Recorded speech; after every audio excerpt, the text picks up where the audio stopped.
This year will go in the books as our busiest year ever. But before I jump right into the preserving, I think it's important to give you the context of what life was like for our family as we approached the gardening and preserving season this year. After buying our land last year, we started to build our dream home. Finally, in May, almost 1 year later, it was getting close to being finished. My dream of having space to grow the garden I envisioned was coming to life as well.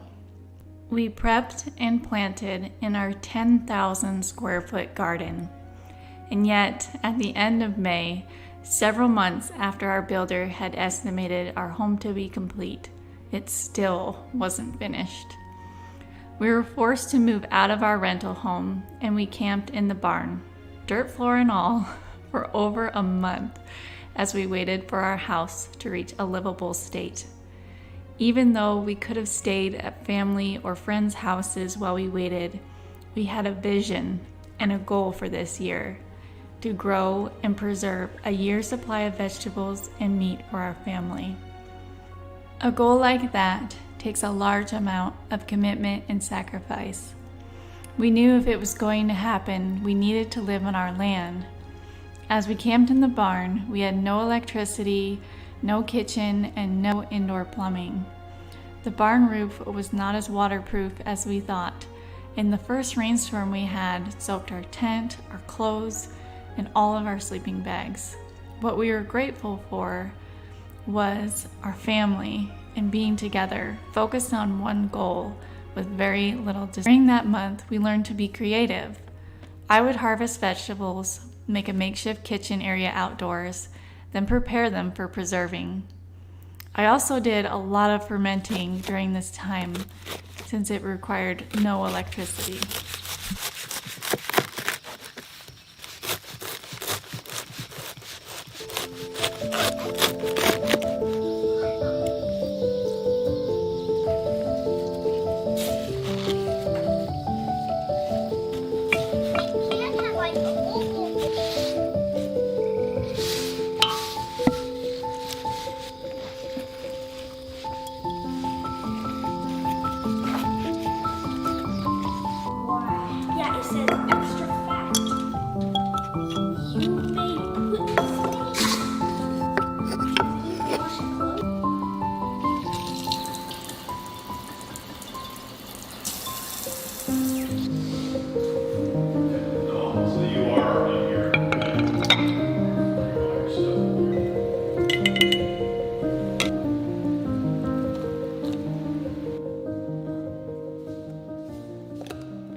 Finally, in early July, we moved into our new home officially.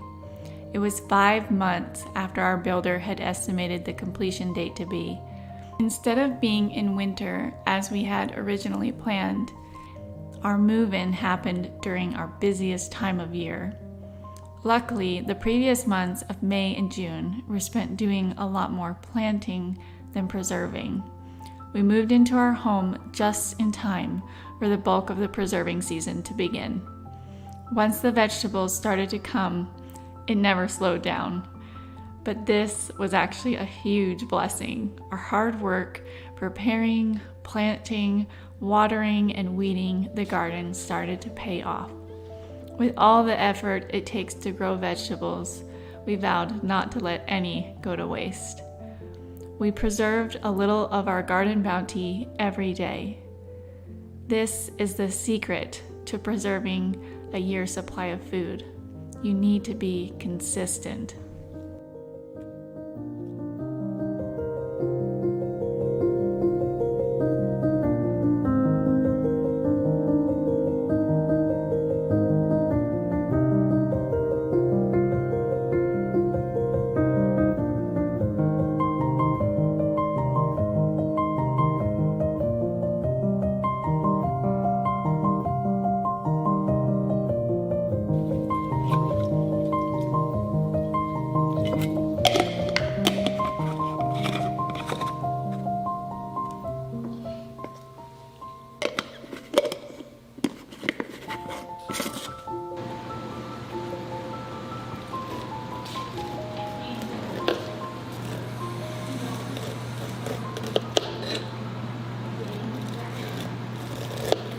We came up with different ways to make it fun as a family.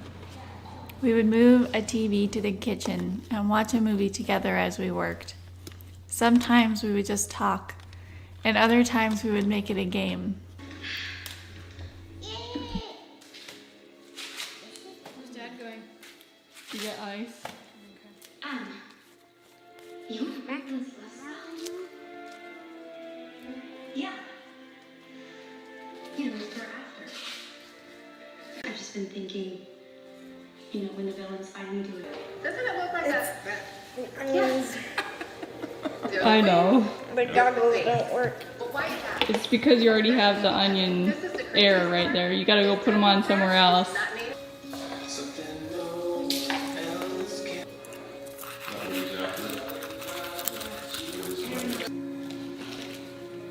There were times when we could work together during the day, and other times when the busyness of life left only the evening to do canning and preserving. Those nights were the hardest. I would work alone, my legs hurt, my feet were tired, and I wanted to sleep so badly. Many times I would stay up until 2, 3, or 4 in the morning finishing a batch of food.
Spaghetti sauce going. This is the dark side of homesteading. Say hi, Becky. She's stretching her back because she's tired. Hi down there. Hi. I need to get my kitchen cleaned up, and I'm going to be canning some diced tomatoes today, and I'm also going to start some chicken broth. I had some extra chicken carcasses in the freezer. Going to get that started as well. Try and get all of that done within a couple hours here. Before I get started canning, I'm going to do a little bit of cleaning here of the kitchen and then get to it. Looks quite a bit better. At least I can work in here now. By the time I finish, my kids are eating again. They're back there warming up some spaghetti. So doesn't last long around here, but I'm gonna get started heating up my jars and heating up some water to skin these tomatoes, just the diced tomatoes, because they're super fast.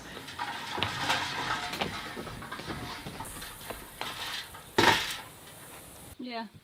Can I look on Amazon?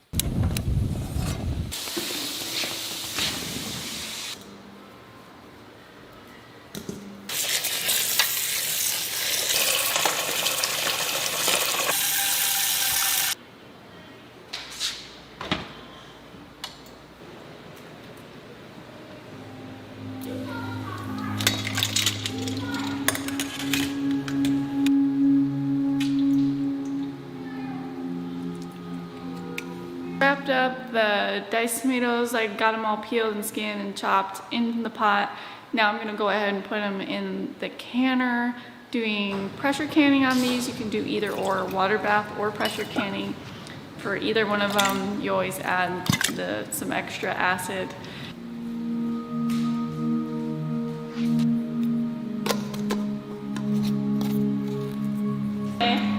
Your phone's out on the grass, so there it is. What can I do to help? We're on dinner. Cool. There is a...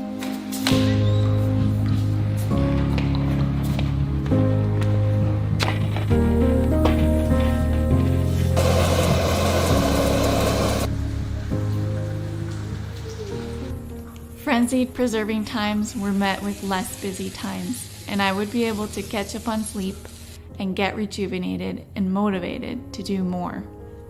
Even though there were moments of difficulty, I felt a deep sense of purpose. Over the last century, the promise of easy, fast, and cheap industrial foods erased the age-old art of preserving.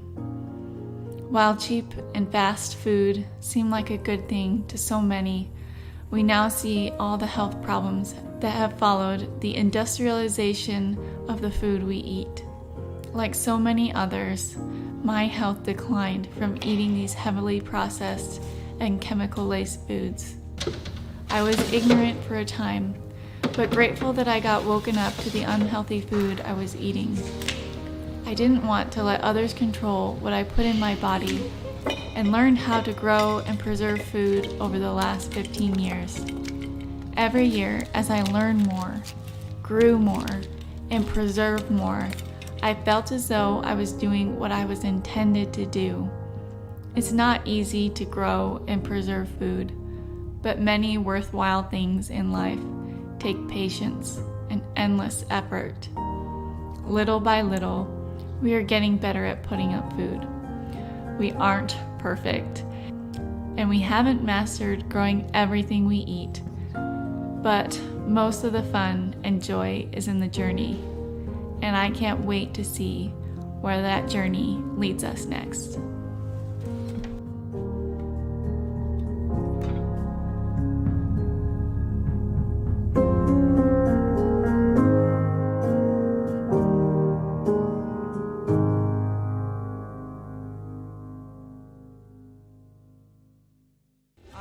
Perfect. And we haven't mastered growing everything we eat. Let's see. Looks like everything but might most be of the on. fun Let's go ahead and and turn that sound off. And if I can get a mic check on the YouTube side, that would be great. Looks like we got a handful of you in here. Super duper. And I'm going to go fire up the TikTok. Looks like my timing's a little bit off today, and starting a little bit early. But let's get that turned off there. Let's go ahead and turn the TikTok on. The internet has been acting weird, guys. I don't know exactly why, but it has been acting weird. So we'll have to be patient. I think my lag is almost 30 seconds on YouTube right now. TikTok guys look like you're just showing up there. Looks like Fungus popped in. Hey, good morning, bro. Let's see here. All right, looks like, and my eyes are already starting to act stupid. And OBS has just disconnected and reconnected.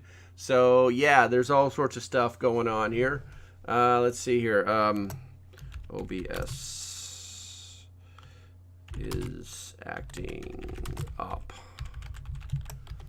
All right, let's see here. What we got here? Catitude, RC, Cool Colt, Barb, Connie Mensch is omnipresent today. Kentucky Crayon Eater. Good, love it, bro, love it. Where we got here? RC and Brainiac 123. Good morning. Good morning to all of my YouTube family. I appreciate you guys. Let me look over here at the TikTok side. Why is my eyes just do not want to focus on these screens right here? Looks like we got a couple hundred people hitting here, and only a few of you have checked in. Florida Prepper, good morning. Good morning, Crazy Italian. Blue Tune, good to see you, bro. Good to see you. Tanker showed up. Tanker, stick around, bro. I may have some questions for you. We don't know. Or you could just type like a little update in here if you're not driving. Kind of let us know what's going on with the old diesel thing. Looks like Bradley's here. Nice. This is all good. This is all good stuff. Well, I've got a whole buttload of people here on the TikTok. Obviously, about 75 just instantly disappeared. I need to make an announcement, guys. This is specifically for my TikTok people. As of January 1st, I will no longer be live streaming on TikTok. I've got my reasons. No, it's not because of the vagina. I've got my reasons. I want you to all move to the YouTube platform. That is where I'll be doing the preponderance of my live streaming. I need you to all move to YouTube if you want to continue. Now, I will still be doing TikTok videos. No, I'm not turning off the app. I'm not worried about being tracked by the Chinese government. China, China, China, China, China. God, say that enough times, and that's all you get inside your damn TikTok feed. But that is where I will be. Make sure that you do get in there, you subscribe, and then you hit that notification bell, the one it's like all notifications, so you know when I go live. I will maintain the same exact schedule, okay? But I need you to move over to the YouTube because as of January 1st, you're being given 1 month's notice. I will no longer be live streaming on TikTok. Let's see. Well, I'm sorry to hear that, dude with the bowel problems. Have a great day, bro. That took like all of 3 minutes to get the first troll in. Super duper. Let's see here. Yes, if you guys could draw more people in by tapping the screen, that means likes. Great. I appreciate it. I'm getting ready to hit 200. I've been right on the precipice of 289,000 or something like that followers on TikTok. And none of that matters. Only you do, the individual. And that's what I'm really focused on now. Let's see here. And then another piece of news here. Doomsday's on my YouTube right now. If you guys didn't know, Jester. He is, good morning, Jester. I see you. I see you. I am going to, I've been invited to be on Jester's podcast on Sunday afternoon. I do not know when that one will air. Sometimes there's some editing that has to take place.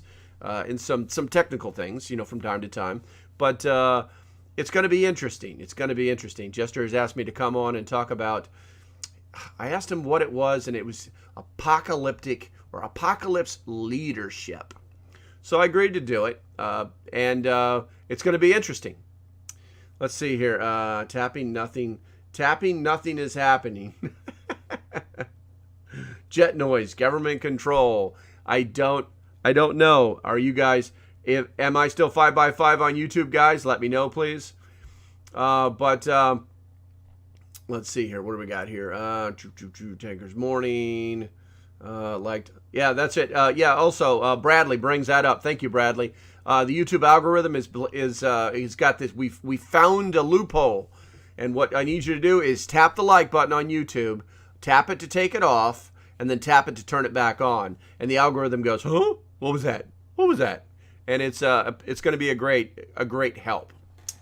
Let's see, Crazy Italian, appreciate you. My good prepper friend got banned on her. She was making too much money and telling the truth. Well, I don't know about the money thing, Italian. It's so difficult to, the term, the big YouTube money is, you don't attach yourself to YouTube. That's why none of my streams are monetized. But if the money that I make off of live streaming is all to separate companies, they're only items or companies that I personally know of or back or affiliate myself with, because it's pretty bad when you attach yourself to some piece of frickin' Chinese gear that's it costs them 12 cents to make and $10 for you to make, and it breaks 3 seconds into use. So, but TikTok is in the process of doing those things. I don't think that I'm on the radar simply because of the way that I do things.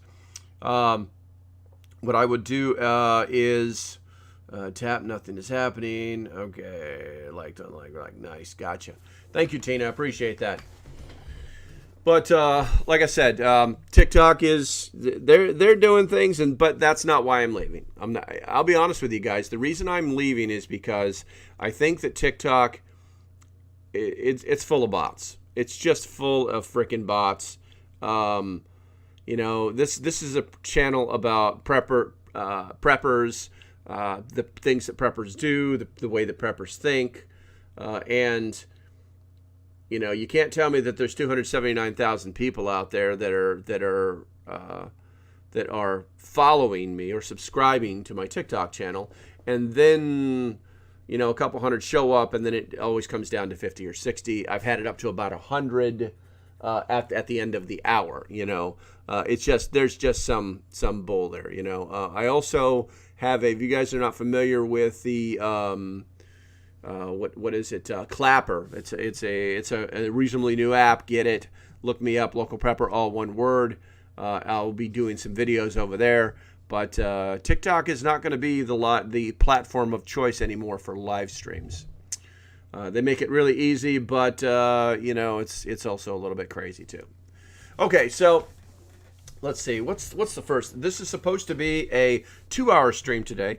If you guys were not aware, I am on day 3 of a 3-day fast. I've had nothing but coffee and water for I don't know. I'm probably at I don't know. Probably at technically.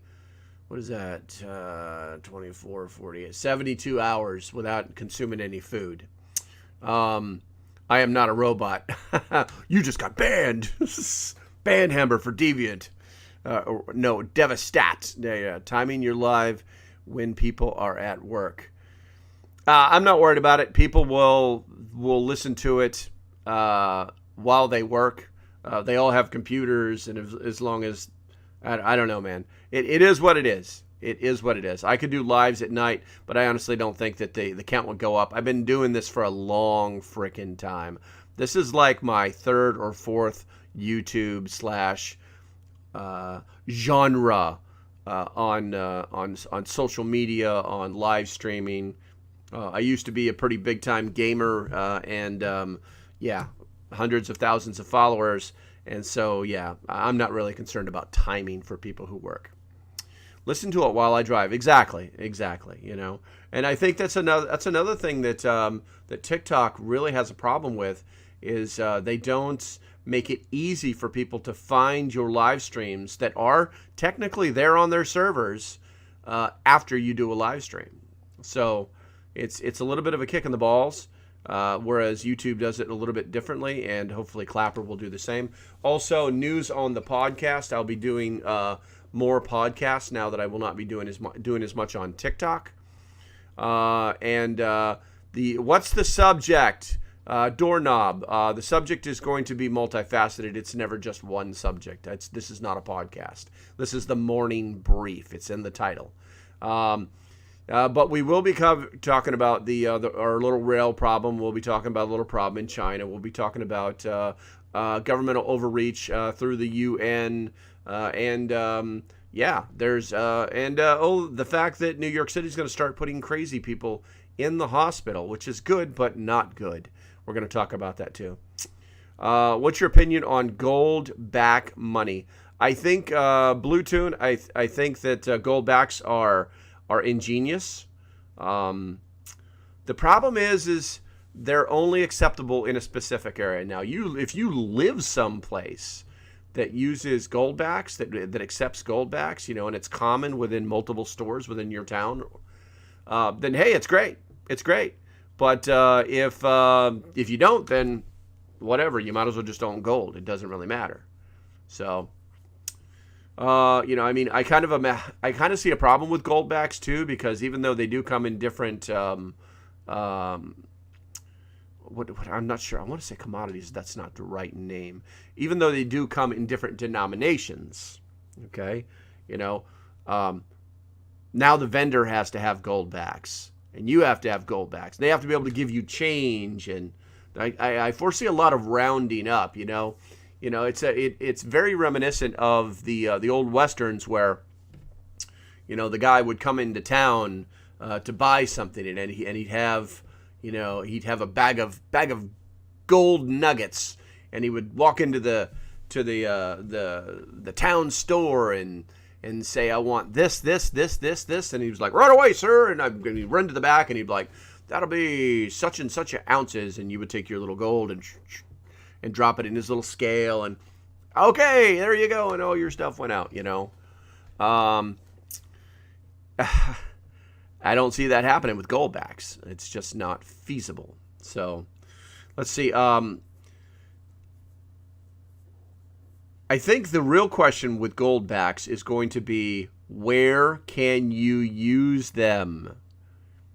You know, it's like if no one takes, if all of my money, real money, is in pens, and nobody can interchange, you know, can I get a smaller pen, a larger pen? I think you know where I'm going with this. If nobody uses them, then they're pretty much fucking useless.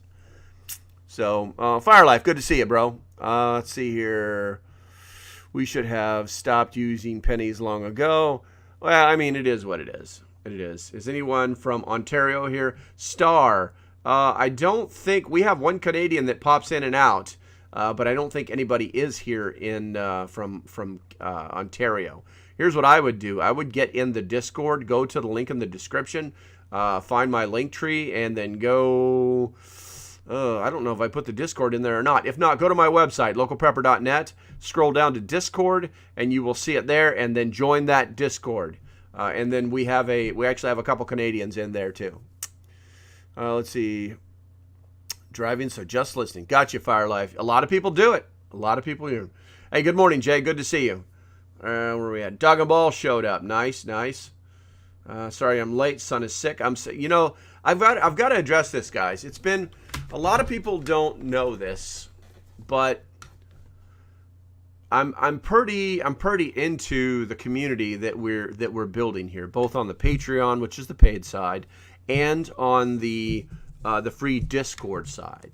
And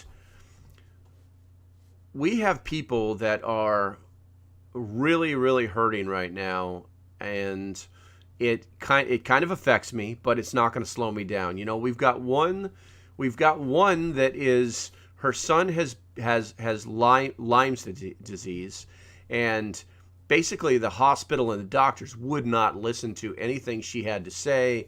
The kid's in the hospital. He's out of the hospital. He's got migraines. She's a freaking nurse. She knows all the people in the damn hospital. Nobody will listen to her. Finally, she gets backstory, this, that, and the other thing, and finally gets the treatment, and then the appropriate diagnosis. She had to call a freaking senator to get involved because people weren't going to pay what they were supposed to pay. And that mysteriously, oh yeah, we'll be happy to pay for all this stuff. You know, we've got that going on. We've got people that are sick. Where are we at here? Who just popped in and reminded me of this whole thing? Who was that? Who was it? I know Viking was freaking out for about a month because she was sick. You know, it's just mind blowing that we have all of these things happening. But here's the thing. That's what the community is about. You know, we have one person who's going through a divorce. And that person popped into the Discord just to find emotional support, which is exactly where she's supposed to find it. She ended up on the phone with another member, you know. And this is the community that I'm building, and I want people to be more part of it. You know, this whole mentality that we have apparently, where we tune in for this hour or 2 hours every other day to listen to the old local prepper run his suck. It's not enough, guys. It's not enough. It should not be enough for you. And you should be looking for like-minded communities such as this to enhance your life. You know, I don't know how many people that never knew each other ended up being friends just because of the free Discord. And ended up being even closer friends because of the Patreon. You know, it's kind of mind-blowing, but it's exactly what I've been trying to build, you know? So get your asses in there, figure it out, and stop procrastinating, stop playing games, because things are not going to get better. And having a network of individuals that you can lean on for information, you know, you don't know how many times... We have a lawyer who pops in from time to time. She's been pretty busy too. Who's not giving legal advice, but speaking in legal terms that help people that are having legal problems. And you know what? She never asked for a penny. She never said, go to my website. She never said, I have to charge you. Where's your credit card? You know, that's the community that we're building. We have people that drive the big trucks that tell us what's going on there on the road. You know, we have those kind of people in our community. You know, it almost reminds me of a situation that I hope that you are never in. You remember that scene from, what was it? From Fight Club, okay? Where they snatch up this senator who's about to start. No. He was like the chief of police. And he was like there to give a brief, and they snatch him up, drag him in the bathroom, and they wrap a rubber band around his balls neck like they're going to cut him off. And he just reminds them, these are the people that move your gas. These are the people that help your kids in hospitals. These are the people that talk about the law for you that don't ask for a penny. You know? So don't be that chief of police, that senator, that guy that was ended up on the floor. Don't be that guy. Get in the group, you know? Let's see here. Do me a favor on the TikTok side. You drive that up to 5K on the likes. I would greatly appreciate it. Let's see. Deborah showed up. Good morning. Good morning. As far as the fertilizer, Tanker's talking about fertilizer. Tanker popped in and he says, so far I haven't ran into many places completely out of diesel. There are some who are running low. I expect it to get worse after the first of the year. Okay, there's some insider information there. As far as fertilizer, we are definitely at a slower pace than years past. We're definitely dry and needing winter moisture. The wheat looks terrible.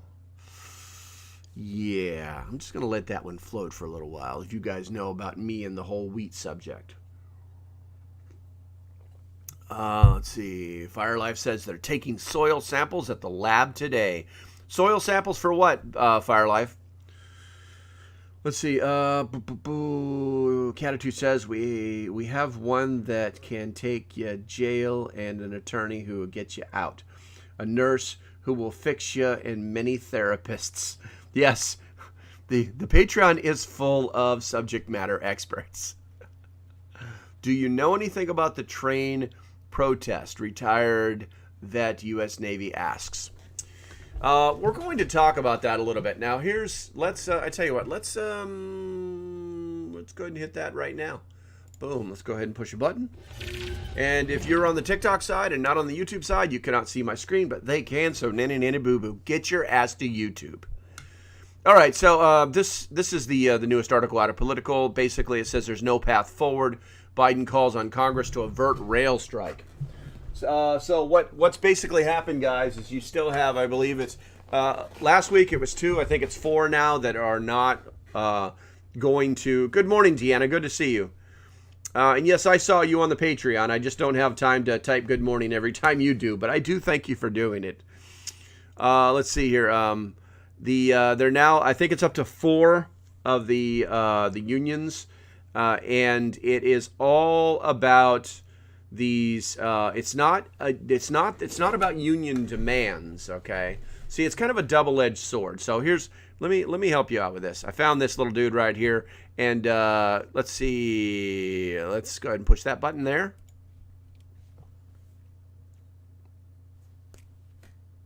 We as a union, for a number of rounds of negotiations,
I found it. Thank you.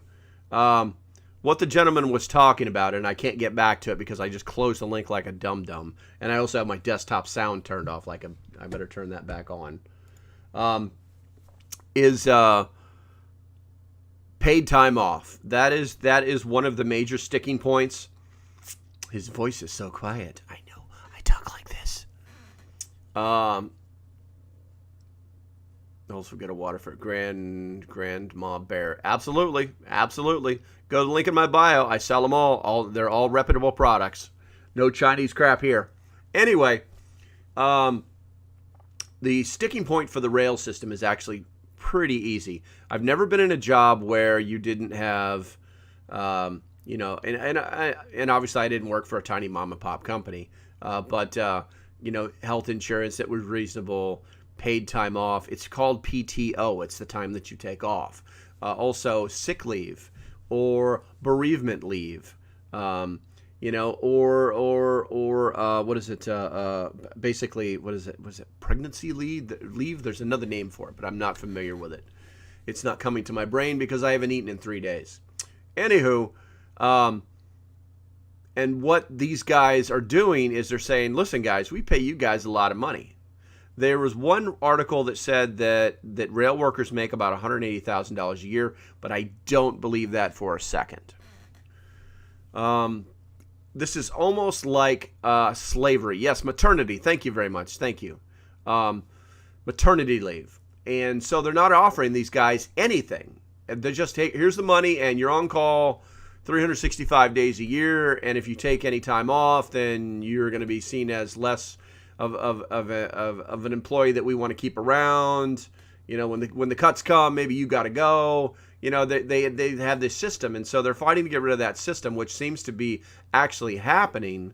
But the sick leave is a major stickler. Like your kid gets freaking into a car accident, and your kid's in the hospital, and things aren't going great. And next thing you know, they're like, well, you need to come back to work. We need you to work. I've never been in a job where they didn't say, do what you need to do, just put it on your timesheet. Never once. Never once. When my wife died, I said unit. It was a unit, but it wasn't military. Well, technically it was kind of. Anyway, they were like, dude, you need to do what you need to do. Because they knew that there were so many things that I was going to be going through and dealing with, and they just basically told me, "Dude, just put it on your freaking timesheet. We'll worry about this later. As far as we're concerned, you're here." And then they found a way for me to work from home, which was almost impossible. So people are telling me they can't hear me. Fixed. All right, let's see here. But but apparently this is not a thing with the union workers, and they're tired of it. They're done with it. Now, what does it mean? The U.S. government, the Congress can. I don't want to speak out of turn here, but I think the Congress doesn't have as much power as it thinks it does to resolve this issue. Yesterday, the president and the two leaders from the House and the 2 leaders from the Senate had a meeting with the president. Over Twitter, the president was talking about, this, climate change, that, blah, blah, blah, and the rail strike. It's like he was trying to downplay the whole thing. And we know it wasn't him, it's just his handlers. But anyway, they came out, they said it was a productive meeting, and they all realized they have to do something about it. Now, what does this mean? It could mean the federalization of our rails. It could mean that.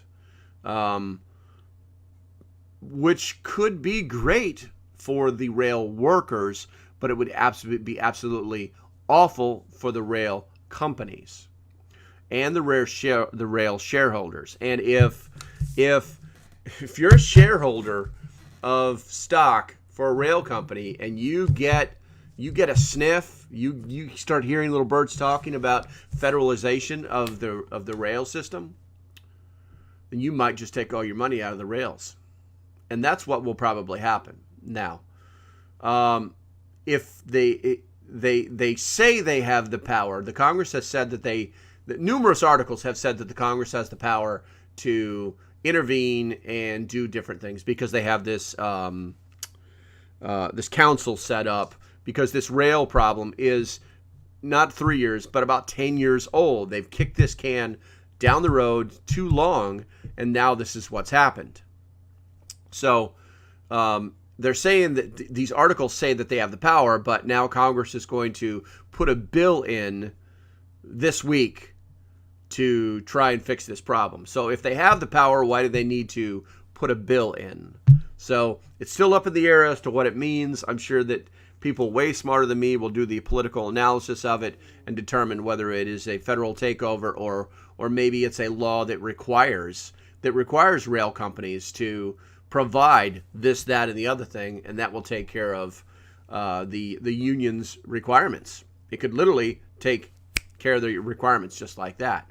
Now, if it's a big promise, then I tell you what, the union will have perfect grounds to strike, and legitimately so, or sort of say rightfully so. So, it is what it is, and obviously the deadline is December 9th. I have not had a chance to check and see if the House has started anything. But they've got, even if they fast track the process, it's got several committees that it has to go through. And they're playing this game where they introduce a bill.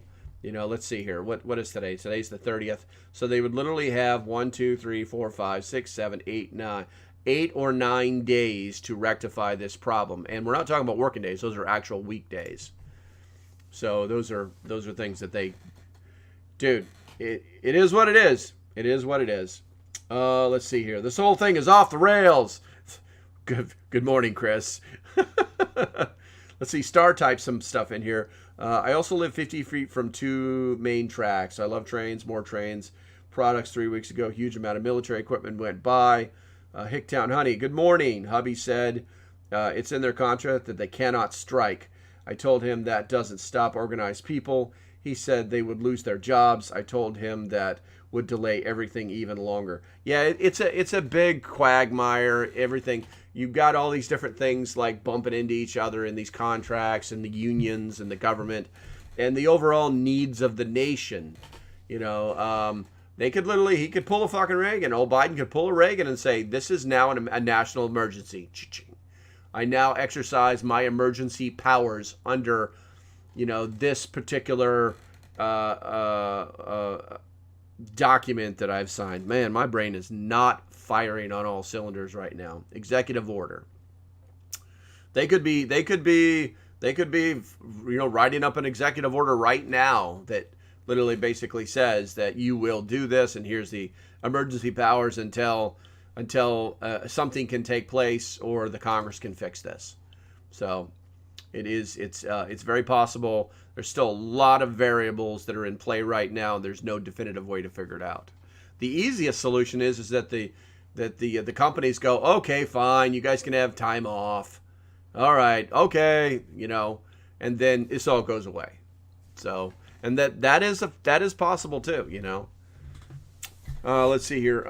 Sam B. Reddy says, how about the fact that the government can step in and force you to go to work? Yeah, they say that. They really do say that, okay? So there's a huge difference between the government telling you to go to work as a member of the military and the government telling you to go to work as a contractor or a government servant.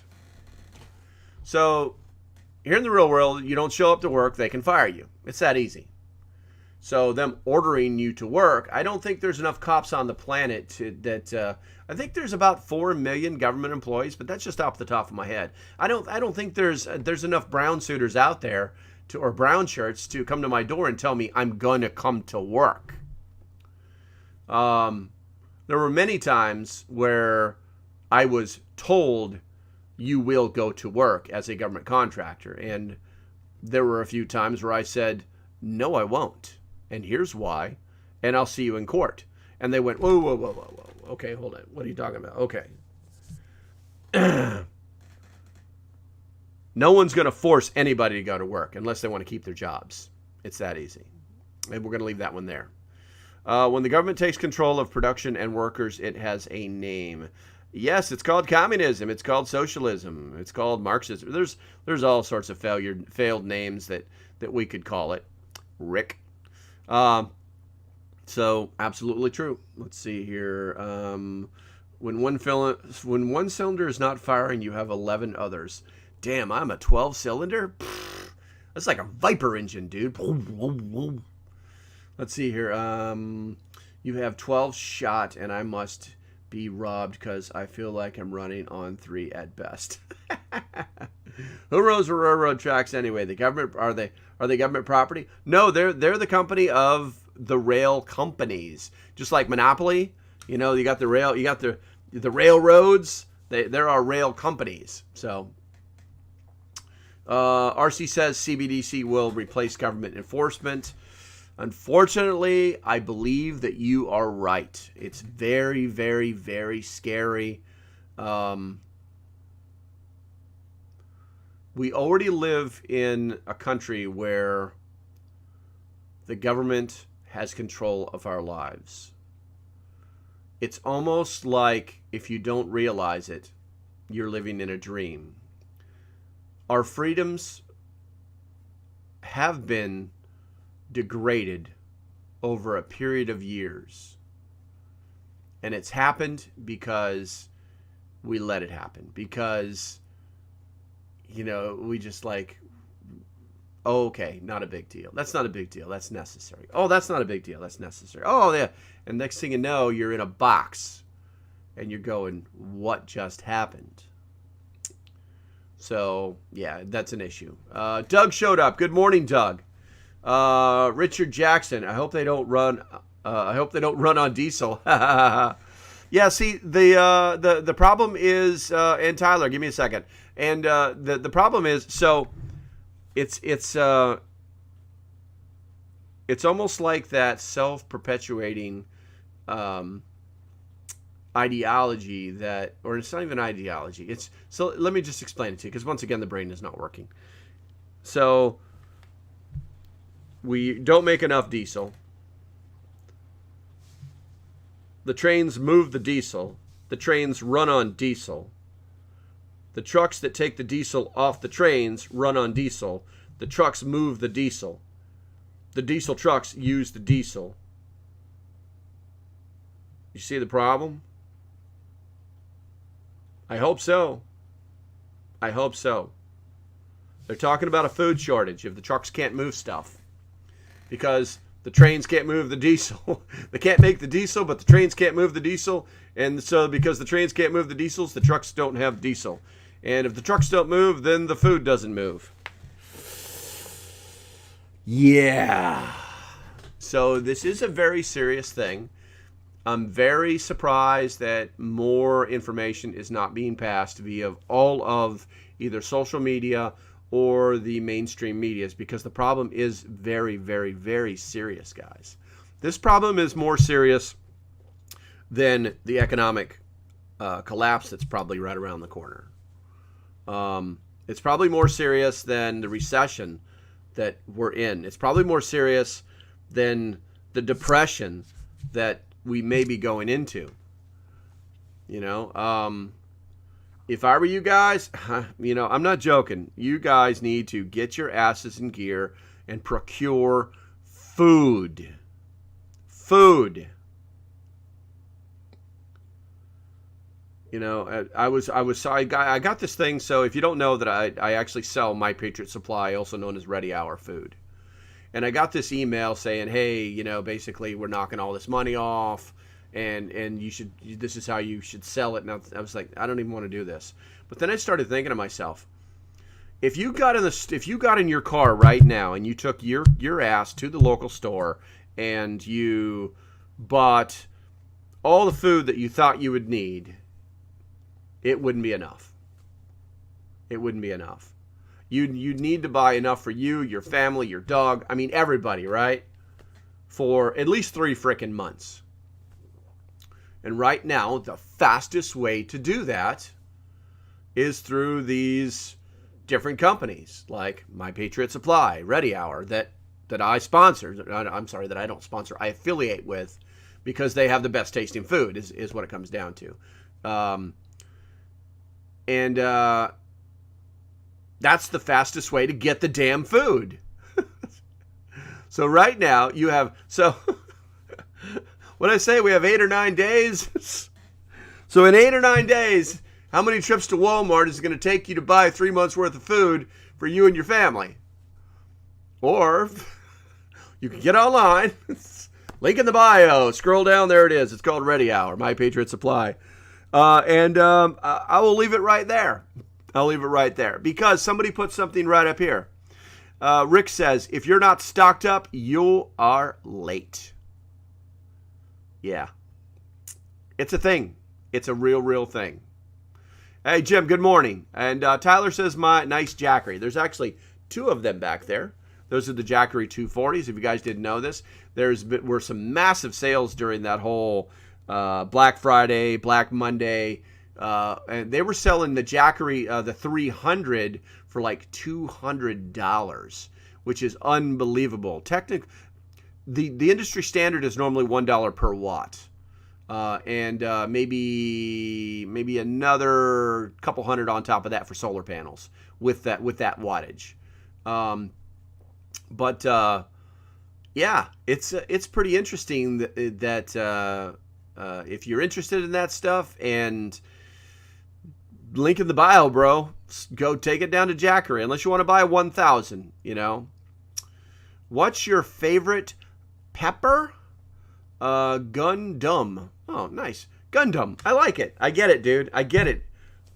Let's see here. My favorite pepper is the banana peppers that they have at Subway. So I guess banana peppers. Let's see here. What band are they? What band what? What are you talking about? Was somebody asking about my radios up there? Oklahoma? Were you talking about my radios, Oklahoma? I'll look for your comment here. Government operates on, no catastrophes, no heroes. And West Virginia Pappy, hey, good morning. I've been having trouble to cross pollinating habaneros. Gotcha. Hello from North Carolina. Hey, what's up, Jordan? Let's see here. Oklahoma. Yes, those are... So the 2 on the left with the orange antenna, those are MERS radios. The one in the middle, that's a UV 8H plus. And the one on the right and the one on the far right is a portable CB radio. Oh, you guys say prepper, not pepper. My bad. No, he was actually asking about peppers. He said he's having problems cross-pollinating habaneros. So he was checking my pepper knowledge. All right, what do we got on the YouTube side over here? Doomsday. You're such a smartass. And you know what's funny too? If I did that shit on his show, he'd be like, "Okay, we're gonna move on to a different subject." I'm talking about getting your food stored, and Doomsday says, "I have 67 packs of ramen. I think I'll be okay?" ? Or you think I'll be okay? I have ramen noodle. I have so much ramen it's not even funny.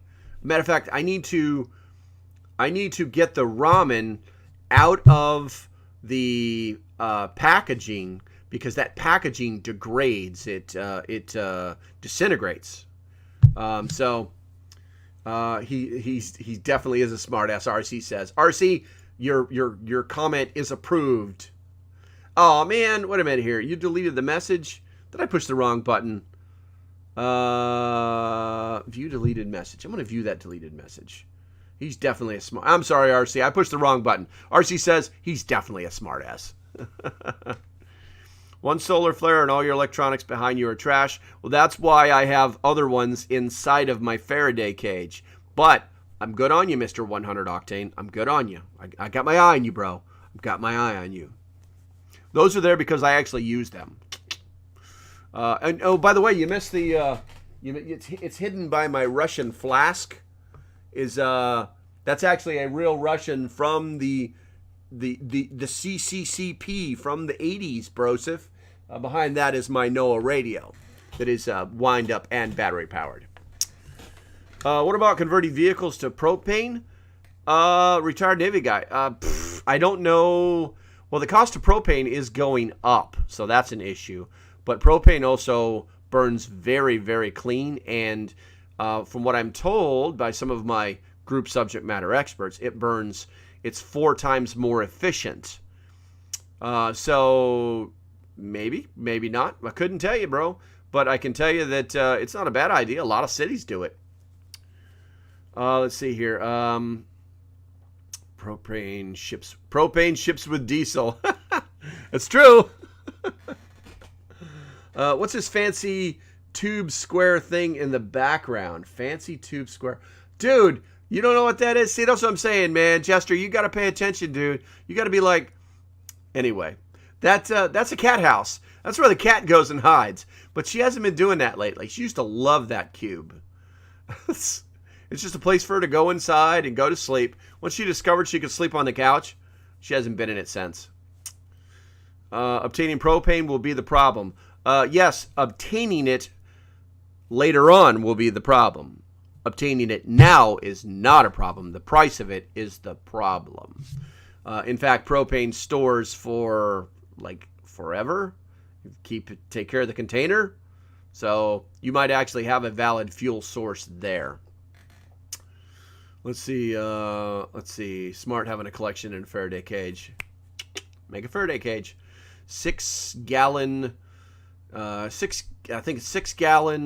metal ash container from Lowe's. It's got a super tight fitting cap. Just put some cardboard in and around that puppy. Just get it off the walls, basically. You don't even have to do that. And then close that puppy up and then hit it with metal tape. And yeah, you've got a Faraday cage. No, it does not need to be grounded. In fact, it should not be grounded. Let's see here. During the last 25 years, I've noticed the decline of America with companies leaving, with shutdowns, with questionable people in public office, with the changes in education, law enforcement, etc. Absolutely, Deborah. We can say our country is messed up all day long, but it's all about doing something about it. Find the right people, you get those people in office, or hell, run for office yourself. Just do it. With dried emergency food comes a dramatically increased need for water. That's true. That's true, RC. It is true. Yes, it's true. That's absolutely 100% true. You will need more water, but I would hope that most people would be in a situation where they would have access to water or they have stored the appropriate amount of water, which is always a problem. If you got a well, then you're pretty much all set. You know what I'm saying? What's the fancy tube square in the background? I just answered that question. I literally just answered that question. Cat house that is incognito for Faraday cage. No, Bradley. It's just a cat house. I have 10 acres with a creek. Yep. Then you are all set. Unless something really bad happens. What's the appropriate amount of water? Oh, Jesus, Hawkhead. Minimum 1 gallon of water per day. Recommended 2. Yeah, do the math on that one.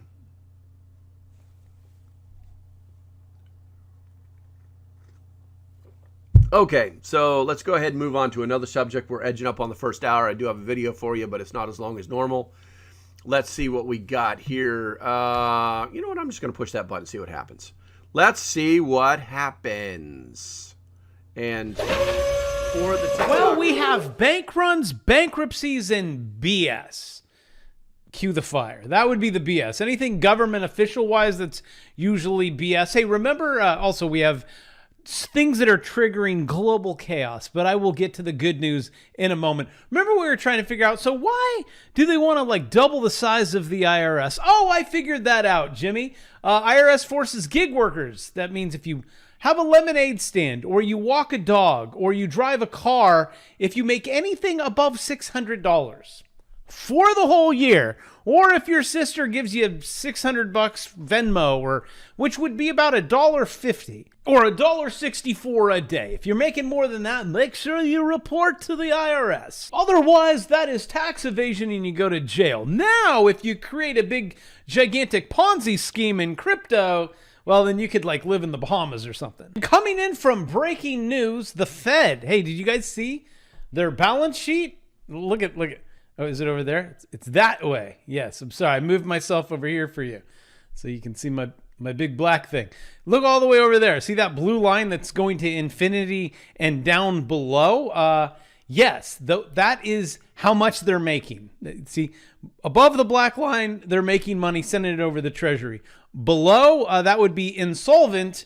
Looks like the Fed might be filing for a BK or Chapter 11 or whatever you do if you have the printer. I don't know whatever Ponzi scheme they have going on. Just print your way out of it. We'll pay for it in our taxes. Look at that. That's coming from Fred. Liabilities, capital.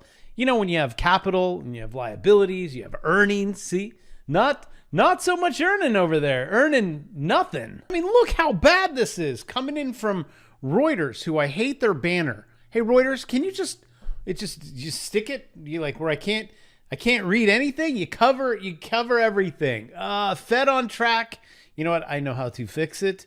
Control QRSTUV. Fed on track for tens of billions of losses amid inflation fight.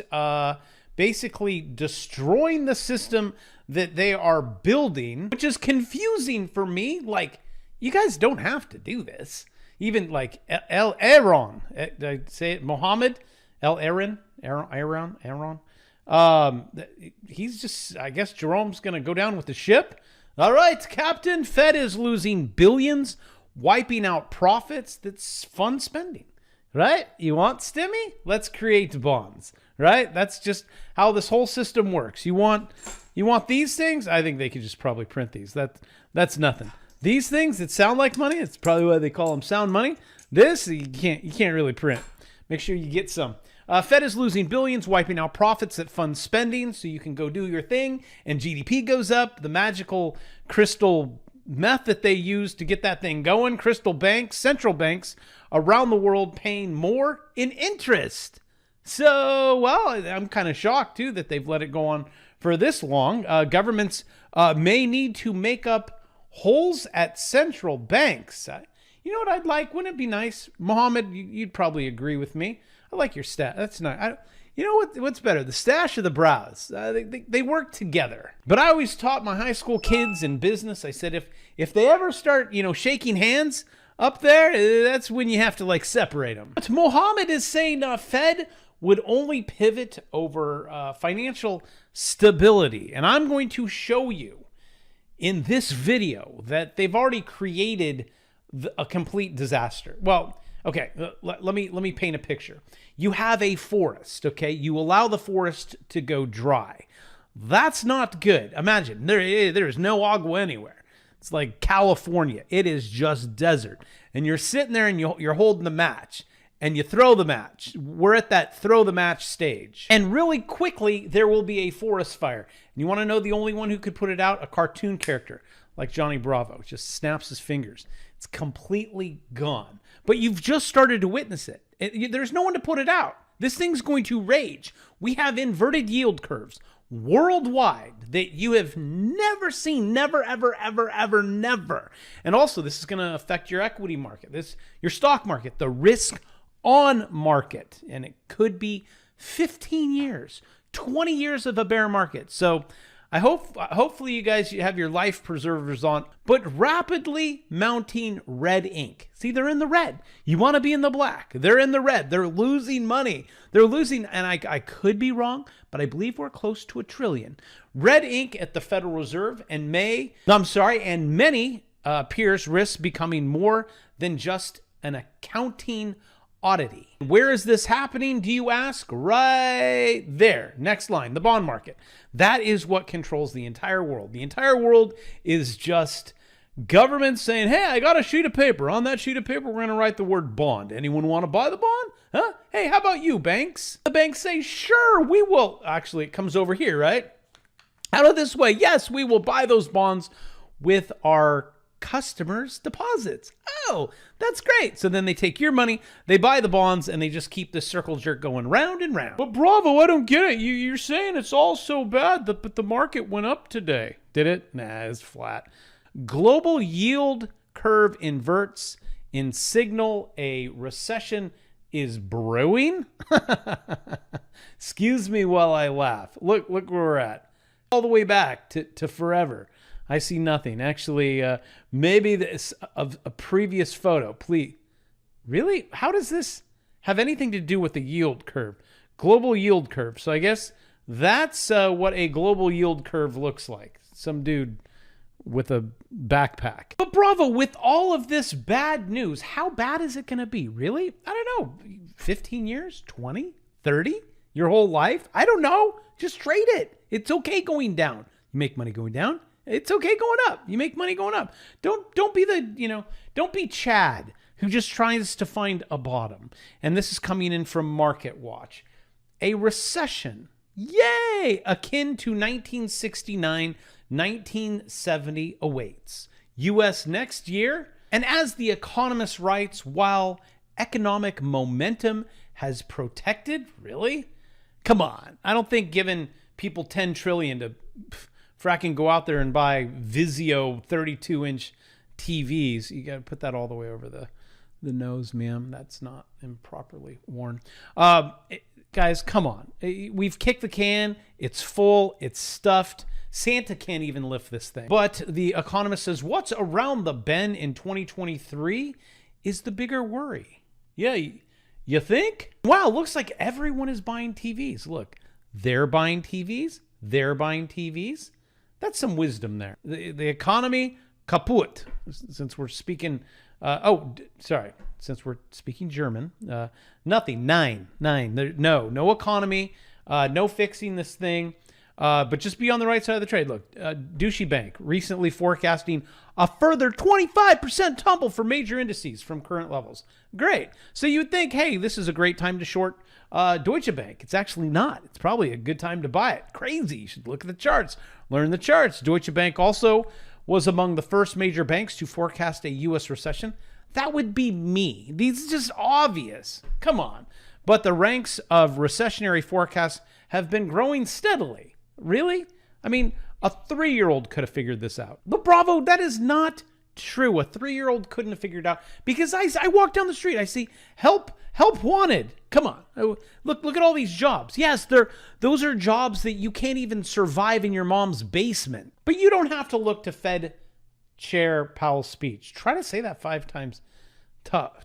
That was a tough one. Say it fast. Go ahead. Because you know what's going to happen. The market's going to go up. The Fed's going to pivot. The market's going to go up. The market's going to front run the Fed. And then the stock market goes up.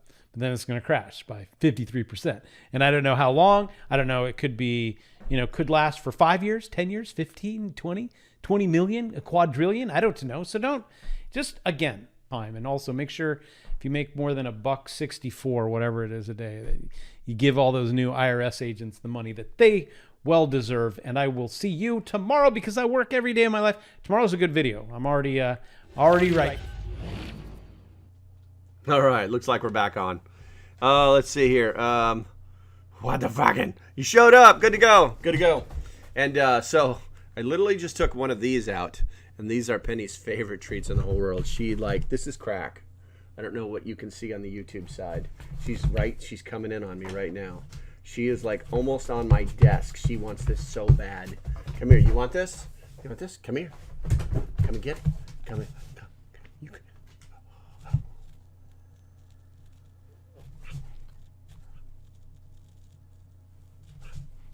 There you go. And now she doesn't care about me, Where do you get those treats? I'm not sure. I bought a big ass bag of it. They're probably Tractor Supply. They come in this giant, 5-pound bag. I don't even know what they are. Remind me, hey Jordan, remind me towards the end of the stream, and I'll go get the bag and I'll show it to you. All right, so let's see here. We're heading up at the top of our at the top of our first hour.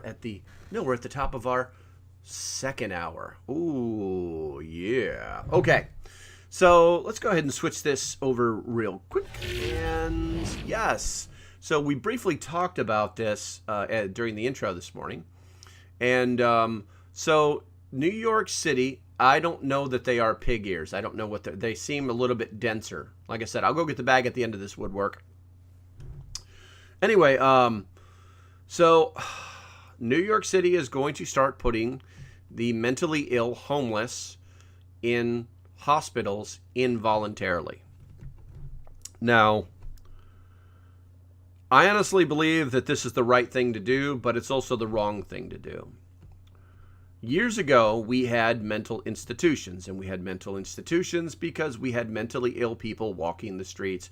We had mentally ill people doing stupid things.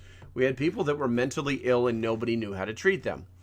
You know, with the with the introduction of the big pharma, they've figured out a way to take care of the mentally ill. The problem is if you don't have the money, then you can't get the drugs, and then you can't be a productive member of society.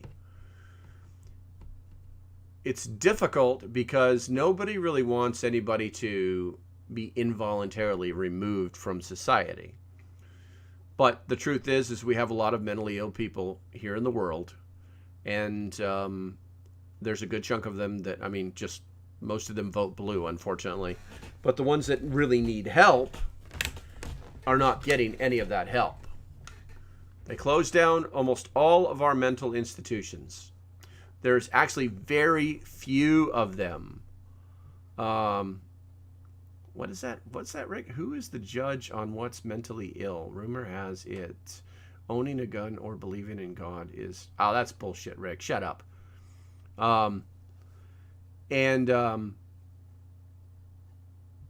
What their plan is to put them in hospitals. Traditionally, what would happen is they would pull them off the streets because they did something crazy. They'd be seen as mentally ill for observation. They'd keep them in the hospital, and they would start to get better, and then they would release them with no medication or anything, or no support system. And so now what their plan is to start snatching them up off the streets and keeping them in the hospital for extended periods of time. Now, this is a problem because who pays that bill? Who pays that hospital bill? I'm that guy. That's how they collect us. I don't know what the hell that means, Rick. But who pays that bill? You know what I'm saying? The most mental institutions were not private. The private ones were the ones where you sent your kids to be fixed or whatever. The majority of mental institutions in the United States were ran by the state. Well, I guess there's not room in their budget to take care of the mentally ill. I always thought it was pretty much a joke. Because the second they got rid of the mental institutions in lieu of big pharma pumping drugs into their bodies, they created a whole brand new problem that now required more drugs. You know, it's kind of sad. It's kind of sad, but, and you know, I hate to say this, and please, if you're going to judge me, but I'm going to say it anyway. I think we do need mental institutions. I think that we do need to have a place to have people evaluated properly, and then if necessary, to be kept to where they can live some form of life that does not put other people in danger. That's the real risk. It's not that it's a risk that they have a mental illness. It's a risk that they've become either a danger to themselves or to other people. I would think that the thought would be the later of, you know, being a risk to other people would be the biggest issue to try and solve.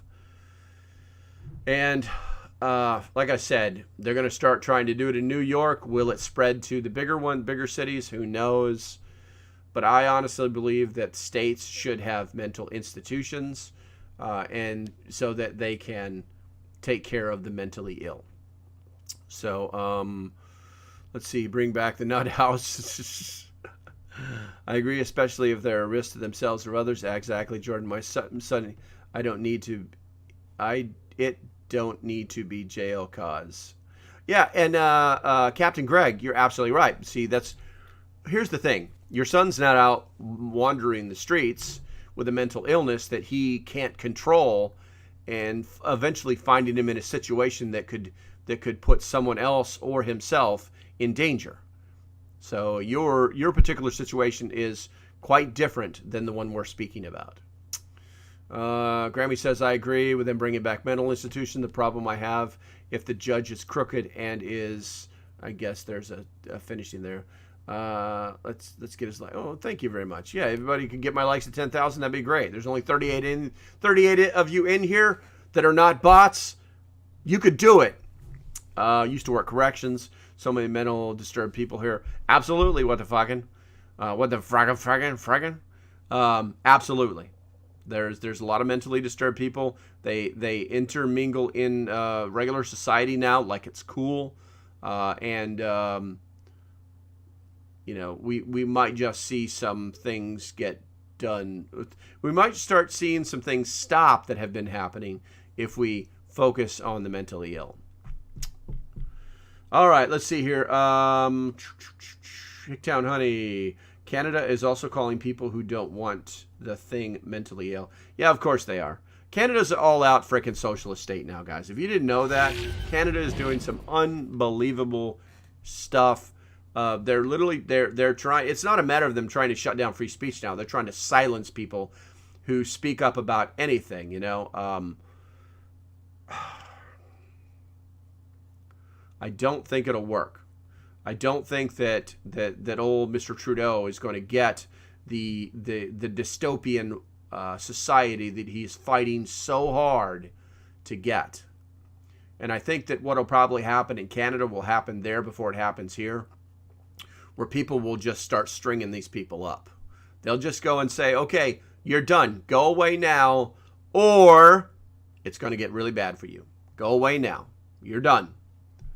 And I think that is one of the... I honestly believe that will be one place where it actually happens. And then that will put the rest of the world's governments on notice that it can still happen. And maybe we can get some people to stop being so stupid.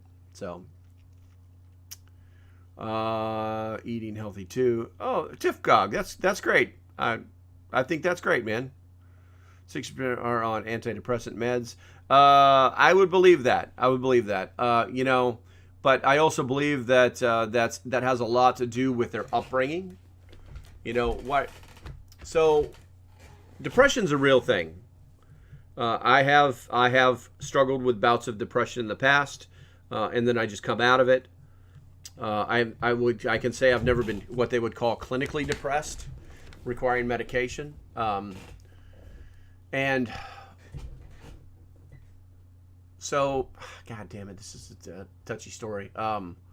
So with my last wife, she brought 4 boys to the marriage that I raised from 5 years up to 12 years up at the time. No, 14 years at the time. So 4 boys. One of them was on antipsychotic medications. And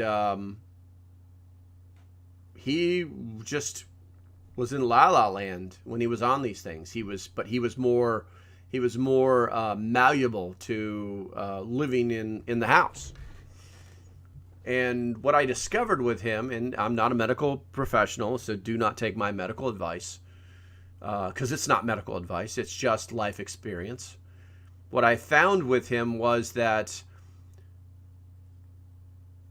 I was able to wean him off these antipsychotics with discipline and positive parenting. And the reason he was put on antipsychotics was because he was out of control. And he was out of control because he was the smallest of the 4 boys. And he was out of control because that's how he knew he could get attention. And once all that was taken away from him, this was literally a physical battle between him and myself. There were many times where he was being held into place because he thought that that's by going wacko, by screaming and yelling and kicking and clawing, that was going to get him what he wanted. And once he realized that didn't work anymore, mysteriously there was no need for these antipsychotic medications. Now, will that work for everybody? Probably not.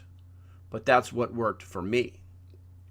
It was really a key indicator to watch him go into a haze after taking these pills, and then me going, does he really need to be on those things? And why can't we just love him a little bit more? And why can't we just be more disciplined? And why can't we just parent our asses off?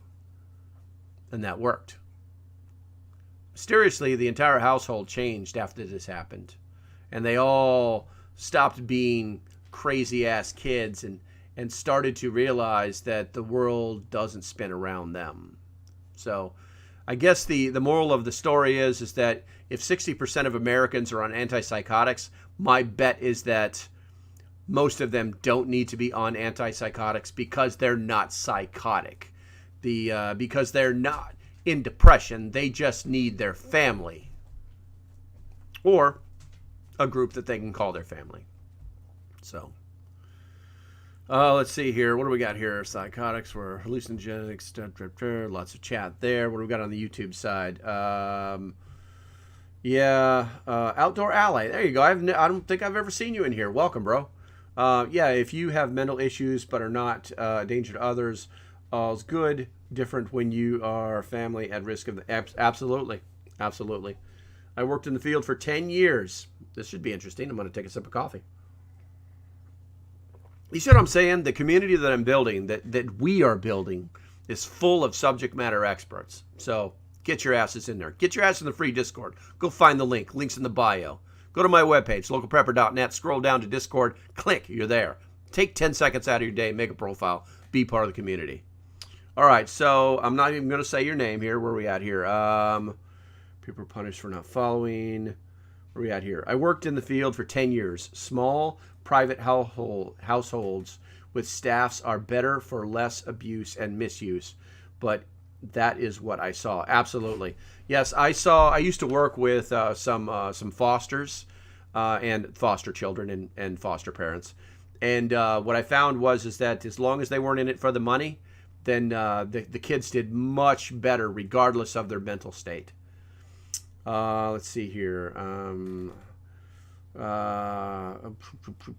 We do have mental health hospitals in Ohio for people who get initial treatment and get checked into, but long-term supportive is what they really are lacking, in my opinion. Absolutely, 100%. They really are. We are lacking mental institutions. You can't sugarcoat it. We got crazy people running around the fucking country masking themselves as normal, okay? And next thing you know, they're at Walmart blowing up their frickin', shooting up their, let's have a meeting. We have people with mental disorders that people just let slide, that parents frickin' ignored, okay? Or were just seen as, oh, the kid's just got problems. Don't worry about it. He'll grow out of it. We got these people running around with frickin' PhDs going, we know everything. And then we got people running around going, no, we have a problem. Yeah, I don't know, man. It's so ridiculous, Let's see. Fresh air and sunlight really help depression and anxiety. Absolutely, dude. Or miss. Absolutely. There was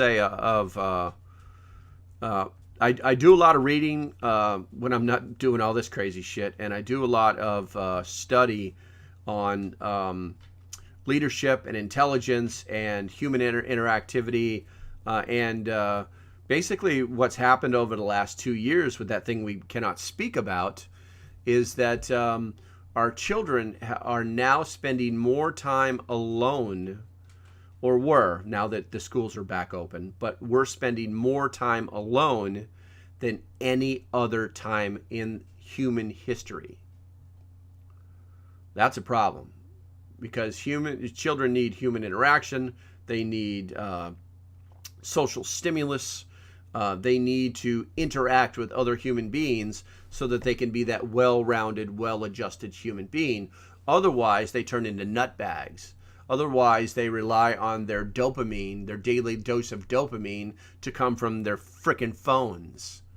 It's absolutely astounding. If you guys really looked into it, you'd find that the normal dopamine that humans got 20 years ago from accomplishing a task has been replaced by a like on YouTube or a phone in their hand.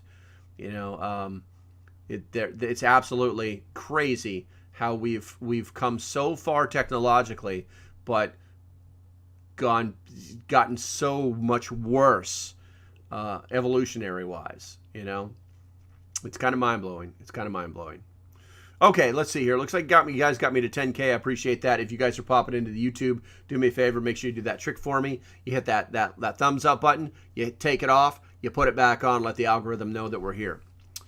Let's see here. Tiffog says they need discipline as well, and parents that actually look them in the eyes when they are talking. Absolutely. Absolutely. That was one of the things that I had to do with my youngest boy. He refused. He would scream at you, but he'd never look at you in the eyes. I always made him talk to me. You know, people don't look people in the eyes anymore. And when you do, it kind of freaks them the hell out, you know. What I found, too, is a lot of kids will still look strangers in the eyes. If you ever go to, like, the Walmart or whatever, and you're standing in line and there's a kid there, and the kid looks at you, and you look at the kid and you smile, if the kid doesn't look away, they're like, you know, it's almost like a staring contest. So you just keep smiling at them and say, hi, how are you? And you just keep making eye contact with them until they look away. And if they don't, then they're going to interact with you in some way. And if they just stare at you like they're going to kill you, that's probably what they plan on doing when they're about 17 or 18 years old. So that human interaction, that looking people in the eyes when you speak with them, the kids need to learn to do that. And you should be teaching them as parents too, you know. What we got here? Fresh Air, vitamin D, Miss Melody. People don't realize your body. Absolutely. You know, honestly, guys, that thing we can't speak of, I swear to God, vitamin D. I swear to God. No joke. No joke. Something to think about. Let's see. Social stimulus needs to be guided by right reason. Right. I'm going to say right reason as in my brain's not working. When RC says social stimulus needs to be guided by right reason, I believe that he means that it should be guided with the correct and acceptable moral standards of our day. And yes, they have changed. They have slid. They have moved. We have accepted things morally today that would not be acceptable morally 20 years ago. And I believe that some of those things are for the good. So I think it all comes down to teaching your kids to do the right thing, that their family and their lives and their belief systems, no matter what they are, should always be above what someone else is trying to tell them to do. That's that. It kind of goes back to that, you know, if your friend jumped off a bridge, would you statement. So, let's see, what do we got here? Outdoor Alley. I always encourage my old Army colleagues who are suffering from depression, PTSD, to get out wild camping, etc. Fresh wind, away from the noise in life. Absolutely. That is a known fix for guys with PTSD. I'm not joking, man. When I worked for Outdoor Alley, I'm going to ring a few bells here. When I worked for the Joint Staff, hint, hint, I always went out of my way to hire. The Marine Corps had a program for within their wounded warrior barracks where they would send guys out to see that were getting ready to be discharged.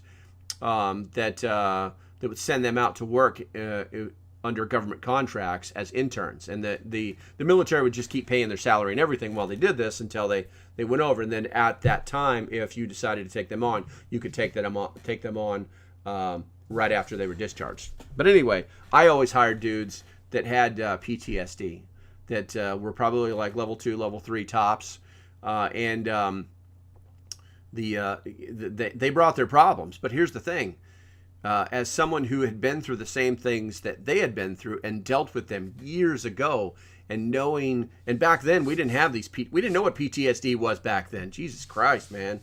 But knowing what they were dealing with, if these guys had got out of the service and just went to start working someplace, dude, imagine just getting past the dark humor.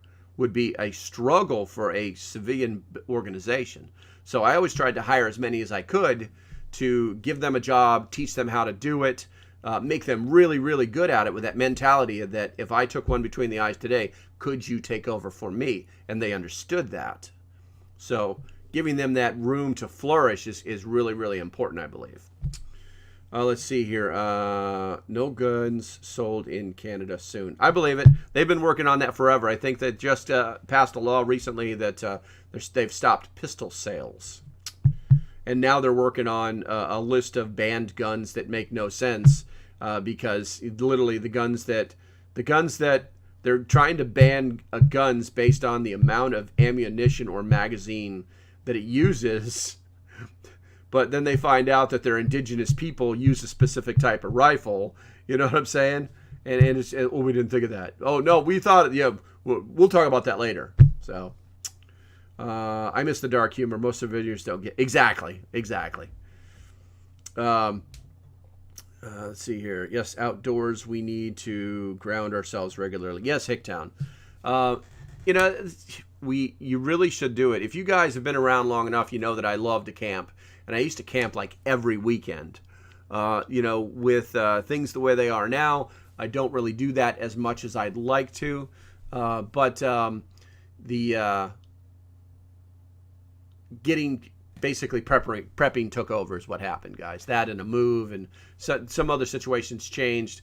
But it's camping is great just to get away from all the stupid noise. So let's see. Travis Mills doing that in my state. I guess that is not good. I don't know who Travis Mills on. Let's see here. Joey, this is not a political channel. I love the comment, but please let's keep it to a minimum. Military adjacent, and I'll rock the dark humor. There you go. Yeah, most people don't get it. But you know, it's like it's all about knowing like reading the room, guys. You got to learn to read the room. Let's see. Outdoor West Vets, Travis Mills. Okay, good. Let's see. I missed the dark humor. All right, so we're good to go on that.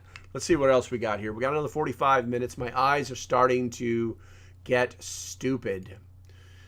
Let's see here. If you did not know this, so I can't even put this on my screen because the algorithm will pick it up.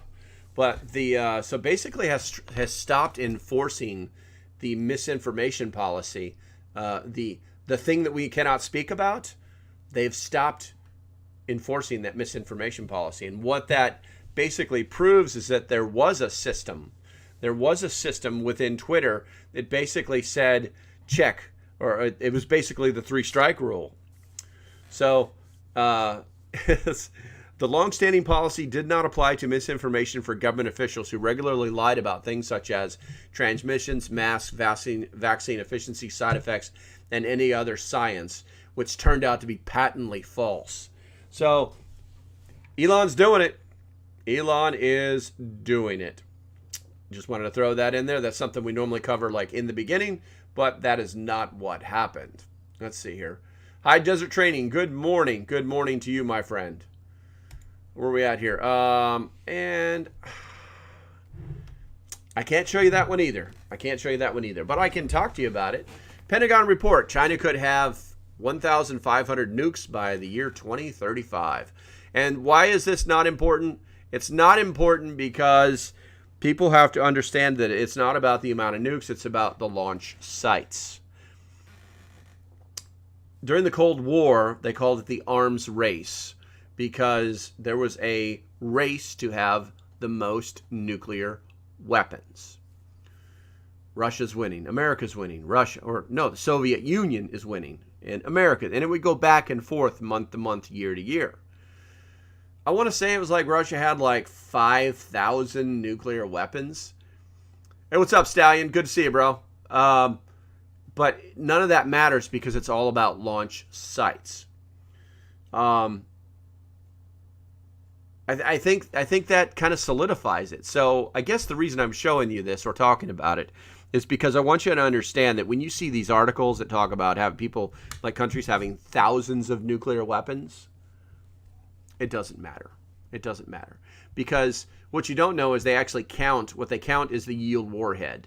So if you have a MIRV, okay, which has multiple warheads in it, which what the M in the MIRV stands for, then those are counted as well. So, you know, if you have 100 MIRVs, then you technically have 500 warheads if there's 5 MIRVs per warhead, and some MIRVs have up to 20 warheads. It's pretty amazing stuff, actually, but it'll kill you in a heartbeat. So do not get caught up in don't get caught up in the nuclear weapon count, is what I'm trying to tell you. Let's see here. Deborah Pate is pretty happy about what's happening here. I missed the dark kit. Right, gotta go, pal. Oh, Outdoor Alley. We'll talk to you later, bro. I'm from a cold and wet, windy Scotland. I didn't know Outdoor Alley was in Scotland. I'm gonna have to check out this guy, Outdoor Alley.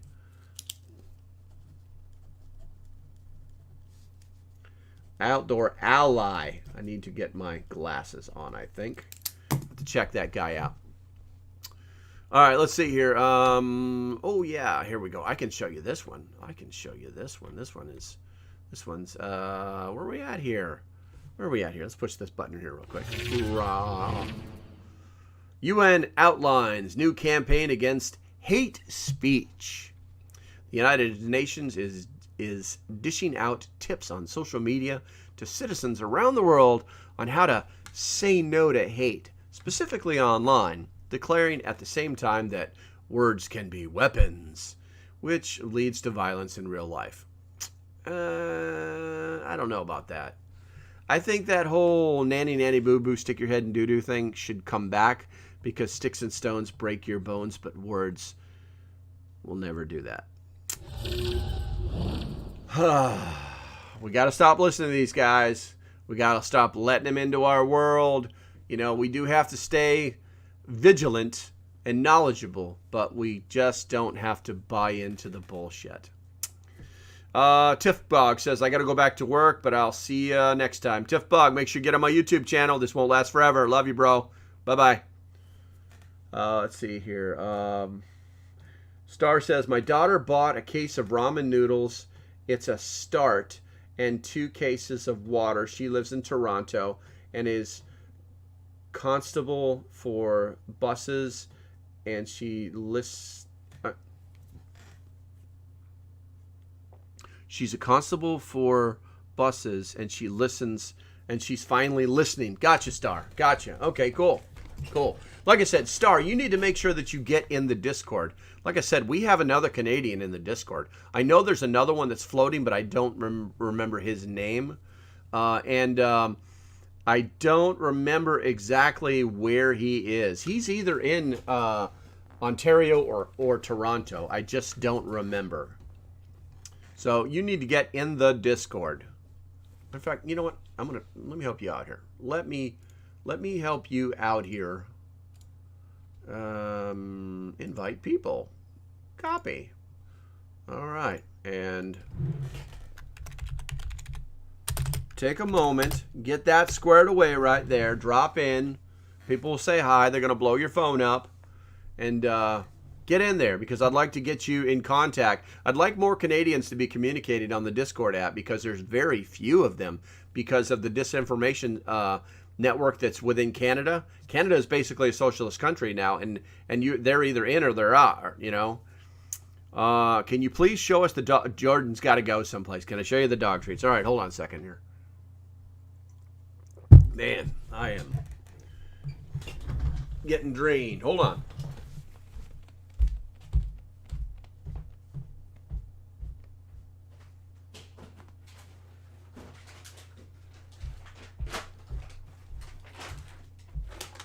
Okay. So this is the bag that they come in, and they're made by a company called Retriever, and they're just called chips.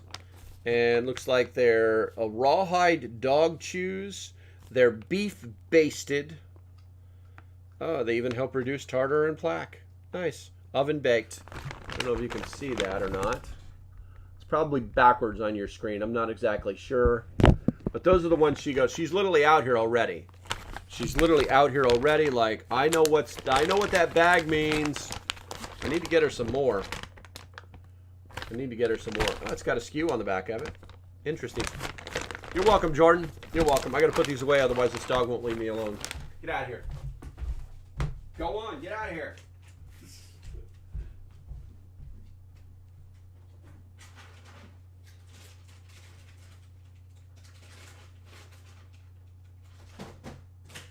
Benny, come. Good girl. Good job. I'm gonna give you some of these little ones. You like the little ones? No, they're little soft ones. They're for training.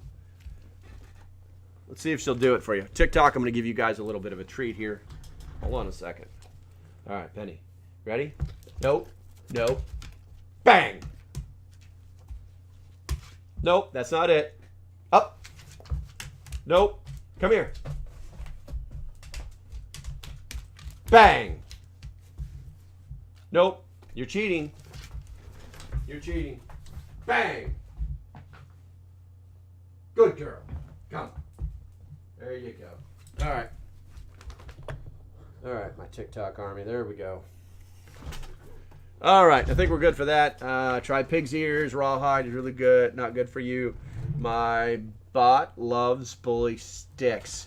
Honestly, I bought that bag because I could get that entire, it was like a 5-pound bag for, no, it was like 8 pounds for $10. So I was like, I'm taking that right now. Because dog treats are so expensive. It's crazy. Dog treats are through the roof. I need to make some dog treats. That's what I need to do. I need to find a way to make some dog treats. All right, let's see here. I'm going to close that out. And there's Angel. Angel, are you Star Angel? Because you really should have just named your thing Star. My dog knows bang on command. Yeah, she will do it from time to time. But you know, she's not a smart dog. She is not a smart dog. Let's see. No, don't fake shoot Penny. That's traumatizing mentally. Yeah, it's not for her. She loves it. She knows she's gonna get a treat afterwards. All right, let's see what else we got going on here. I'm gonna scroll through that. Doctor who's accused of spreading misleading information could be jailed under new British Columbia law. Those Canadians are at it again. Let's see what else we got for a headline. What are we at here? Apple's history of... we know about their history of... if you guys don't know about the whole Apple battle right now, Elon Musk is going after him, basically saying... They threatened to... They pulled a bunch of his... advertising, paying for advertising, and apparently that could almost cripple Twitter. So basically Elon called him out. What is it, Tim Cook? And now they're like, well, maybe we just won't have you on the Apple Store anymore, you know? And so, okay, you want to play this game? So now Elon is aligning himself with a couple other CEOs that have had this problem. And we may be seeing a new App Store, guys. Let's see here. American Honey. There we go. Bang on command. What do we got? My dog's peanut isn't big enough for more than 3 commands. They're all smarter than we think they are. Hopefully I didn't miss this. Above. Hey, good to see you, man. Good to see you. Yeah, dude, we've been doing this for an hour and 26 minutes plus. Let's see here. I wanted to show you guys something, and this is not it. Let's see here. I wanted to show you something. New York. We did the New York thing. We did the Twitter thing. We did the Pentagon thing. Inbox. Okay. Guys, I don't know what this is. I'm the guy from Rhode Island, who you know from your first live. Someone sent me an email. Let's see here.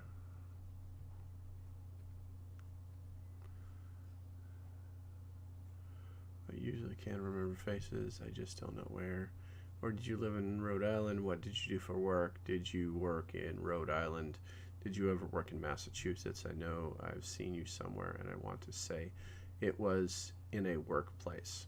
Okay, so I just got an email. I'm going to guess it's the guy still in the live stream. It was 2 days ago we did a live stream. Somebody from Rhode Island, we started talking about Rhode Island. So yeah, I used to live in Rhode Island. I lived in Rhode Island because I was a Marine recruiter. I worked in the federal building in downtown Providence. And I was that guy who stole kids from their moms. Oh, that's scary. Actually, I just showed them the way of the world. There was never anything about my recruiting methods that were even slightly dark. But anyway, that's what I did. I lived in Middletown, and I commuted every day up into Providence, and then I worked several sectors within Providence. And then as far as Massachusetts, that's where the MEP station was. So when we put people in the military, we'd have to drive them from Rhode Island to Massachusetts. And so maybe you saw me there. That would be also in the federal building down there by the docks. So if you're online, if you're listening, hopefully that answers your question. If so, let me know. And if not, if I don't see you reply, then I will reply via email. Let's see. See how easy that was? So easy to do. So easy to do. All right, we have an hour and 29 minutes into this. And I've got another video for you because I'm running out of steam. I'm going to keep an eye on the chat. Hopefully you guys enjoy this. Hey everybody, Economic Ninja here. I hope you're doing great. We're going to talk about the shipping industry right now, and I think it's very important to tell what's going on in the shipping industry is how you can see the future of the economy, right? When shipping rates start to fall and the amount of ships going back and forth from one country to another start to slow down or become less frequent, you know that the economy is slowing, and you're going to be able to tell real-time activity in the shipping index, the Baltic Freight Index. You can see and actually tell where the economy is going to be going, and you're going to be able to tell ahead of time how companies are going to start to report their earnings, because if they're selling less goods, that means they're shipping less goods, and it's going to come out in their quarterly numbers. It's a really neat way to be able to tell a little bit of the future when you're buying and investing in the stock market. It says right here, I'm going to link this story below. Shipping, freight rates slowly getting back to normal. It says for more than 2 years, the only way for container shipping prices was up. That trend is now reversing as backlogs at ports dissolve and supply chain snarls ease. Little side note, the port of Long Beach issued a statement, about a week ago, stating that the month of October was the quietest month since 2019. So that is very telling of where we are as not only a nation, but as a world economy that is coming grinding to a halt. And that is going to flash. We're already in recession, but I am fearing depression signals. So if you're in the shipping industry, please put down below in the comment section what you're seeing. Are your freight rates dropping, and what are you doing about it? And do you have a side hustle on the side or an exit strategy if all of a sudden the bottom falls out and you don't have loads that you can take here or there? All right, I'd love to hear your comments.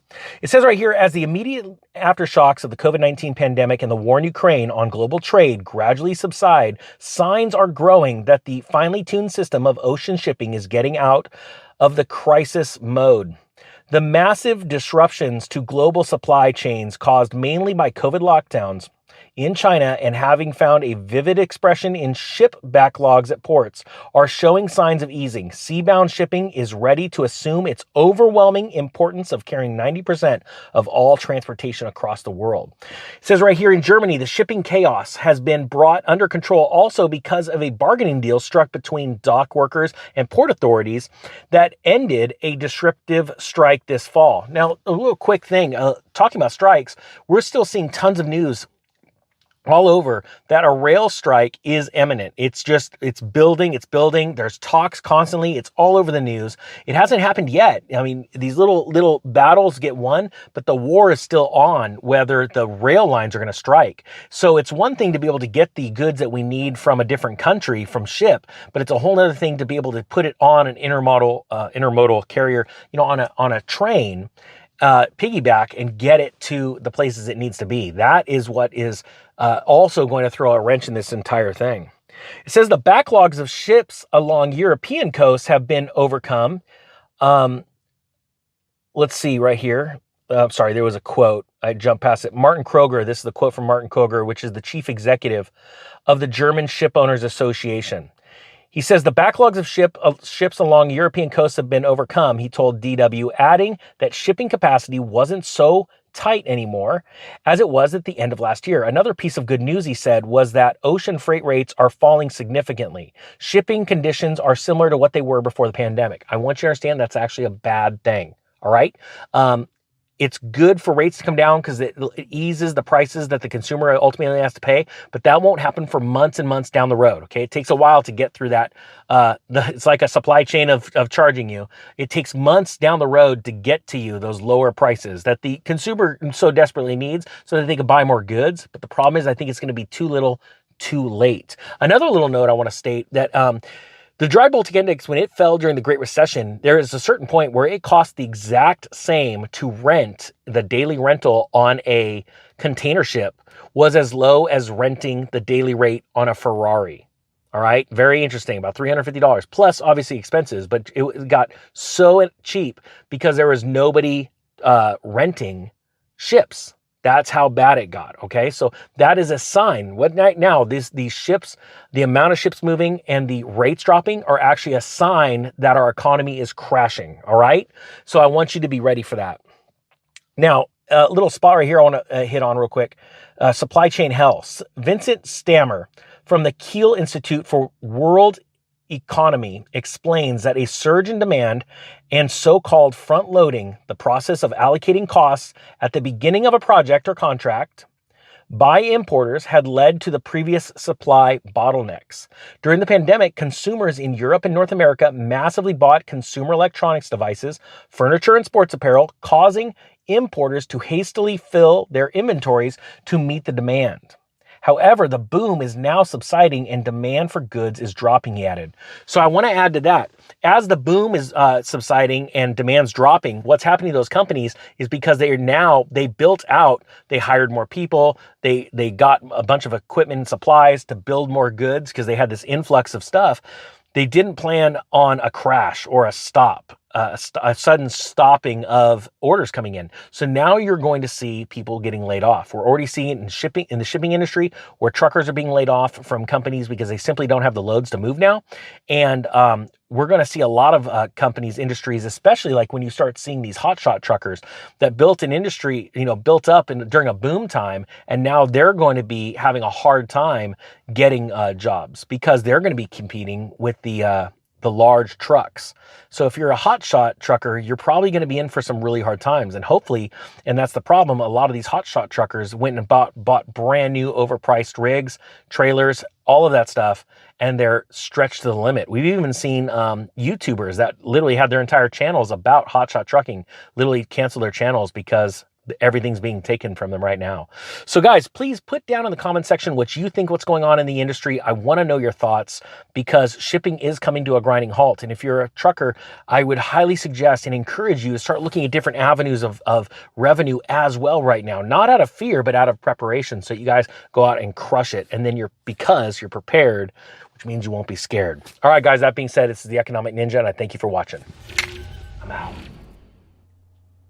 Okay, so I showed you that video right there because we were actually talking about earlier about basically the rail strike, diesel. It's all completely cyclical. The trucks can't move. The trucks cannot move, and it's going to get worse. It is going to get worse, whether we like it or not. Like I said, the only way that it's just going to get worse, guys. I think that if you're not preparing for it, I'm not going to be doom and gloom. Let's talk about solutions. Let's talk about long-term food storage. Let's talk about getting food in your pantry, getting the things that you use daily and plussing them up. And I always tell people to try to stay away from those damn credit cards. Debt is not good, specifically when the debt collectors come, it can be bad. It can be bad. If you get enough of it, they can put a lien on your house. They can put a lien on lots of property. It's a tricky situation. So please be careful with those credit cards. But try to balance what you're doing with what you need for your family, for their security. What do we got? Let's see here. Been taking care of this damn Doberman. She's catching on. Gotcha. Connie Mensch says, we make dog treats with plain yogurt, bananas, and peanut butter, then freeze it in ice cube trays. Our dogs love them. Okay, I'll give that a try. I mean, that's actually a pretty simple way of doing it. I tell you what I'd love to do is I would love to do that and then dehydrate it. Ooh, because that all sounds kind of delicious to me too. There's a thought. There's a thought. Yeah, make all that up, put it out on a put that on frickin' like a, you know, so it's going to be like sticky, and then frickin', you know, put it on a dehydrator tray instead of freezing it, and then just dehydrate it. That's something right there. That's something that not only your dogs can eat, but you can eat too. Just making treats for you. I just turned this in from dog treats into give me treats. I want some treats. All right. So I just topped off on coffee. We have 40 or 21 minutes left in the live stream. Connie's like, I never thought of that. Yes, you could eat them too. They're probably, how many times is like you're mixing it up for the dog, right? And get ready to pour it. You got to, that's pretty good. Yeah. Let's go ahead and spend the last few minutes just talking about preparedness.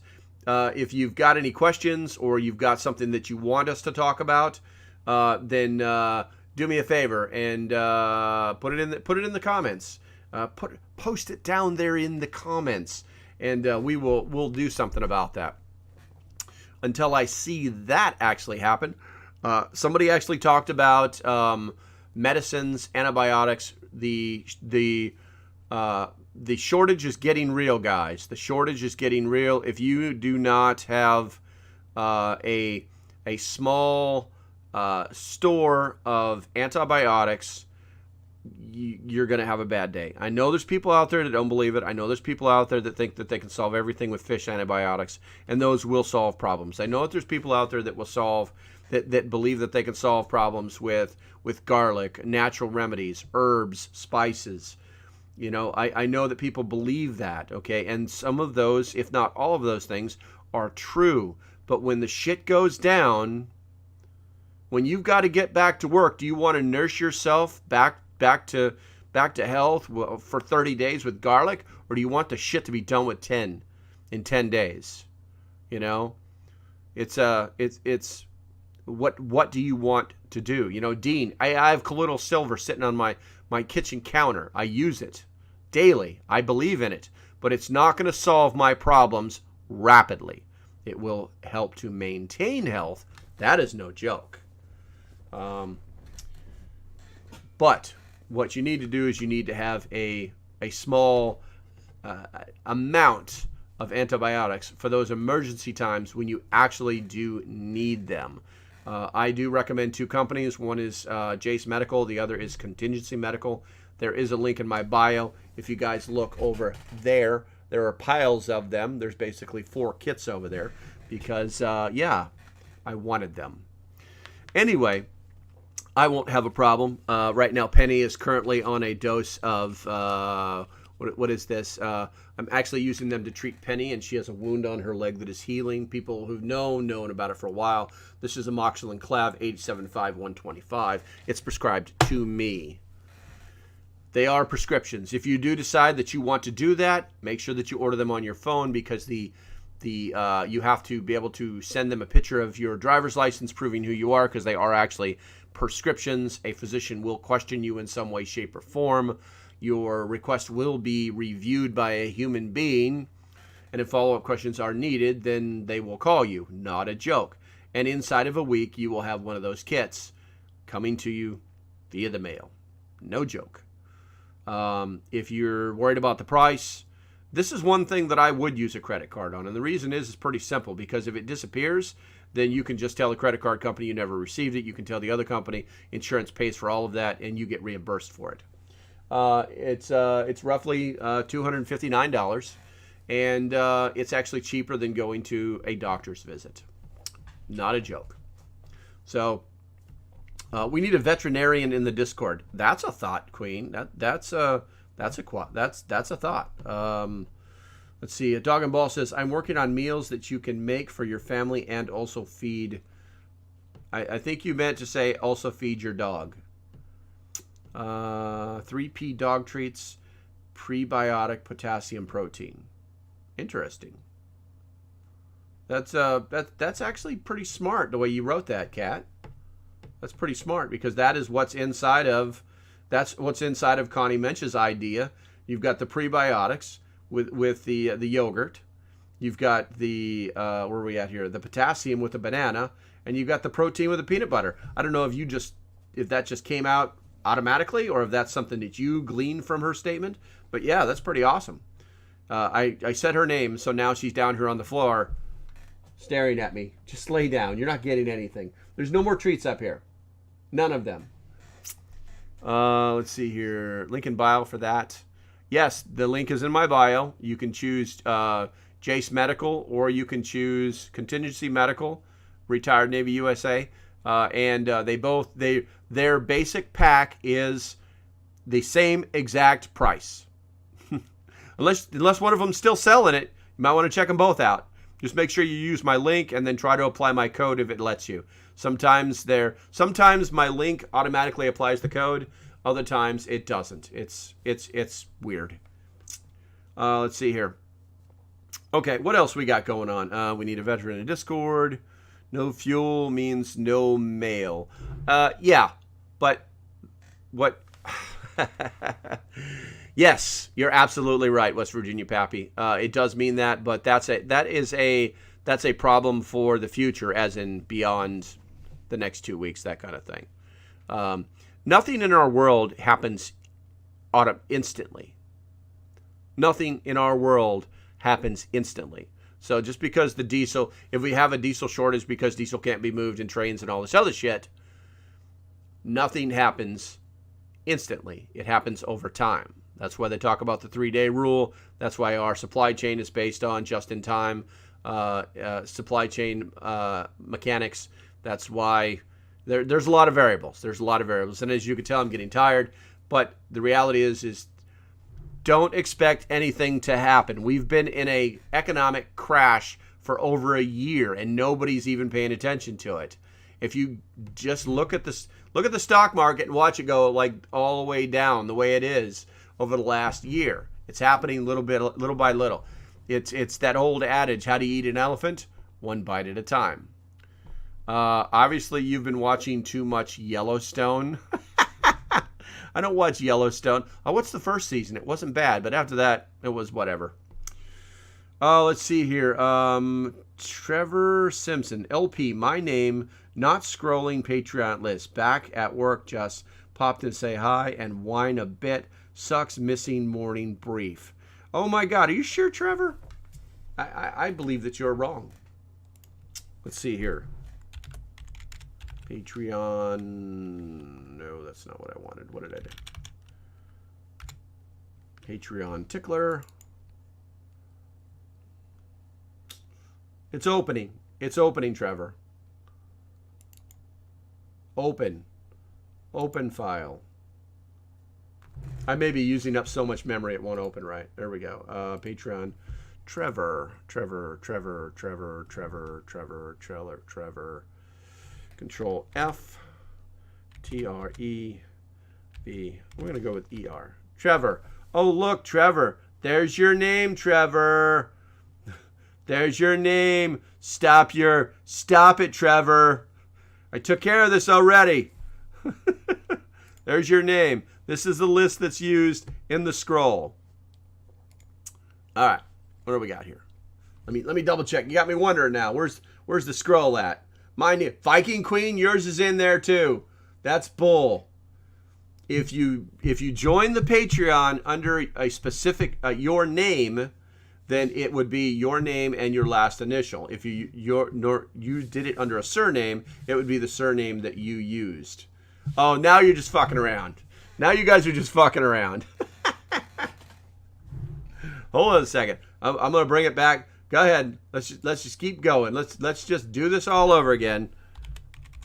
Patreon. tickler. Where are we at here? Let's try Viking. Viking. Viking. Oh, look, there's Viking Queen. There's the you know what? You guys can't see this shit. There we go. There's Viking Queen. Let's see here. Let's see. Let's type in Colt. All right. Colt, you must have joined under a different name. It's that easy. But if you're in the Patreon, your name's on the list. It's on the tickler. It's part of the onboarding. Miss Melody, don't even start. You guys are just fucking with me now. Miss Melody. Oh, look, Miss Melody, you're on the list. You guys are killing me. I'm not doing any more of this shit for you. Oh, that's too funny. Anywho, let's see. Yeah, you're still alive, Jordan. Yeah, I'm still alive. Told you guys I'd give you 2 hours. I tried to stick to my word. All right, so what else? What else you guys want to talk about in the last 12 minutes of this stream? Oh, what's a good subject for the podcast? I need to start doing more podcasts where I spend at least 15 minutes to an hour talking about one specific subject. This show is kind of like just the brief. It's just like it's shotgunning on the things that I found out over the last 24 hours, you know. Is it raining? Where are you? It is raining here. I'm on the eastern shore of Virginia, Jordan. Deanna, you are on the list. You're all on the list. Laugh out loud. Go back and watch your videos. I'm not fibbing. Maybe the list is too long. Oh, you guys are killing me. All right, where's the damn tickler at? You guys are killing me. Let's see. Oop, there we go. No, it's there. It's there. It's all there. I never say this, but you're wrong. I saw it on your list, but it's not on the scroll. You're killing me. All right. You're killing me. All right. So this is OBS, guys. This is how I transmit all this stuff to you guys. All right.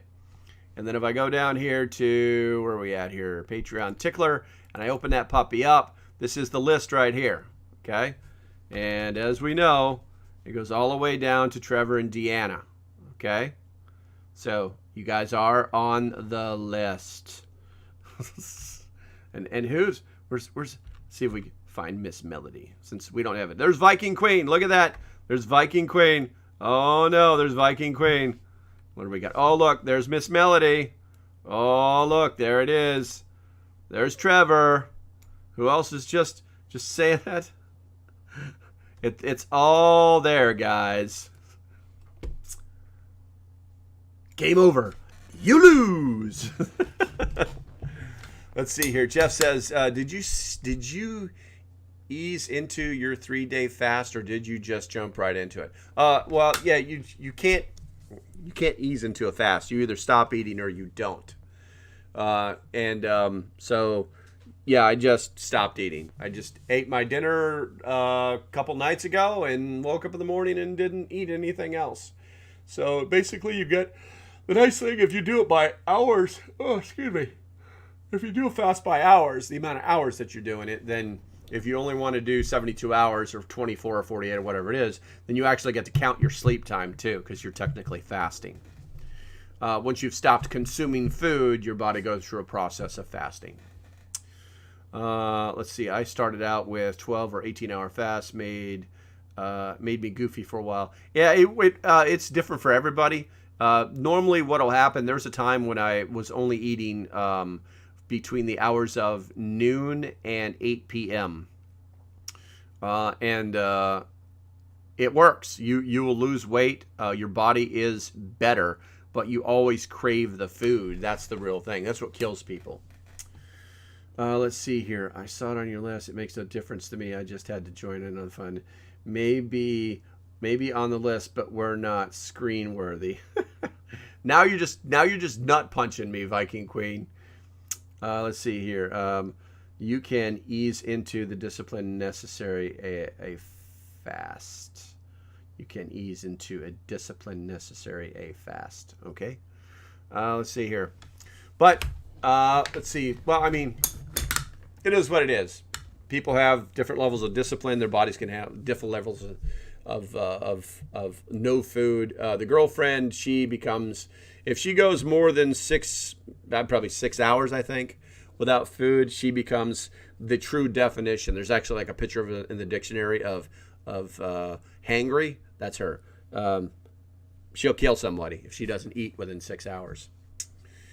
Let's see here. What do you do to distract yourself if you get hungry on your fast? I drink tons of water. Tons of water. That helps. Also, I don't watch a lot of TV because TV is loaded with commercials about food. It's really bad at night. Well, you're laying there going, oh, man, I got another day of this stuff. And they're showing you pizzas and hamburgers.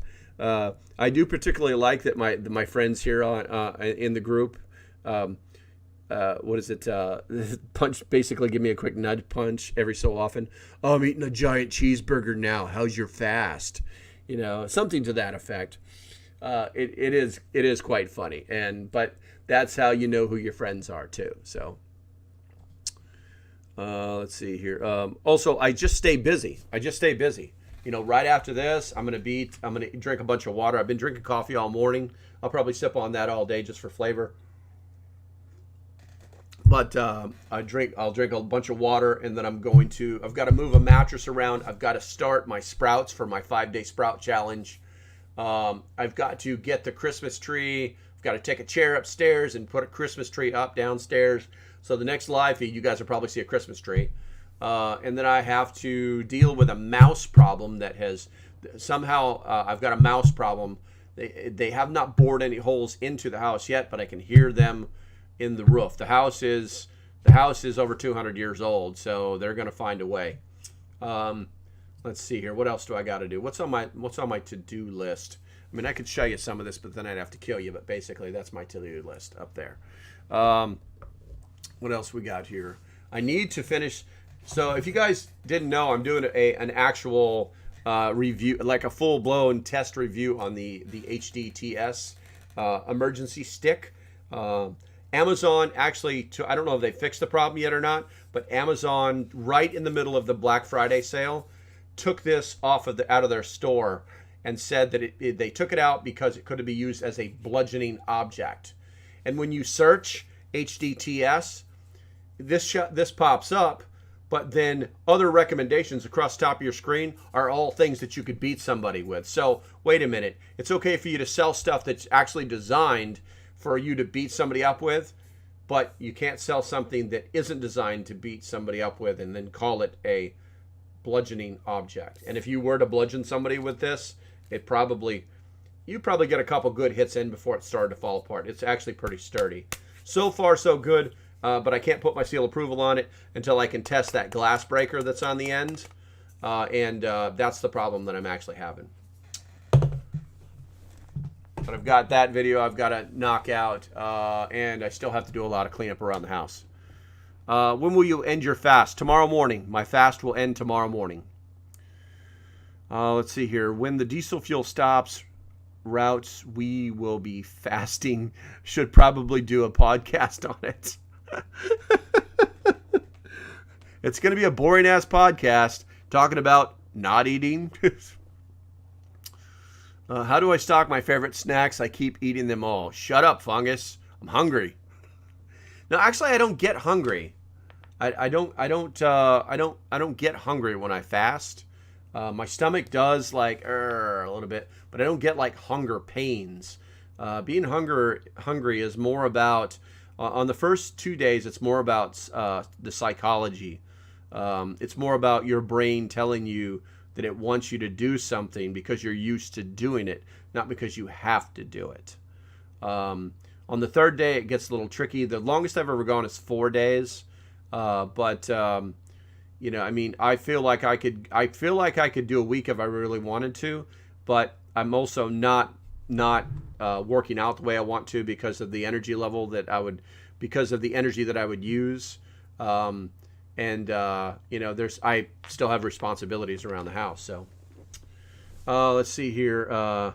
Breakfast video again. Doug, dude, that's an idea. Tomorrow no, I can't. Maybe for the Patreons. Maybe I'll do a breakfast live stream just to do it. But I will not do it on TikTok. So get your ass over to YouTube. Maybe I will do a breakfast live stream. Me making breakfast. You watching me make breakfast. And then you can watch me eat breakfast. I'm one of those super angry, hungry people too. I got you. Let's see. Doesn't make any sense. What doesn't make any sense, Violet? Violet, you could go for holographic food like plankton and SpongeBob, calorie free. When I returned, I wasn't aware you were fasting. I apologize for sending you pictures of food this morning. No, it's okay. It's literally, I don't like, oh, I don't even do that watching. It's not like burger. That's the big thing. It's like, I'm eating a big juicy cheeseburger right now. I think Scott from Florida was the first one to say that. But like Scott said, it's valid advice. That's how you know who your friends are, because your friends they're gonna slap you around. They're gonna tell you when you're screwing up, and they're gonna support you in the things that you want. But they're also gonna make fun of you when you're down. That's what real friends do. Let's see. So, Violet, I still don't get it. Doesn't make any sense. What doesn't make any sense? Talk to me. What do we got? How do you stock my favorite? Okay, what do we got? How often do you fast? Well, I used to be on a fasting diet where you don't eat anything until you can only eat between noon and 8 p.m. And the reason you do that is because you basically end up with a 16-hour fast every day. It does work. You will lose weight. You will feel better. You will change your metabolism. But it's you just getting out of that 3-meal cycle.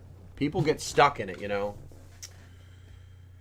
Amazon's definition of bludgeoning objects. Oh, I got you. Yeah, it was stupid. Violets. It was stupid. And I even tried to talk to the guy who my contact at HDTS, or High Desert Training Systems. What is your EDC? My EDC these days is actually pretty simple. Sorry, internet is laggy today. Got you, Violets. My EDC is actually pretty simple. Most of my EDC stuff stays in my vehicle.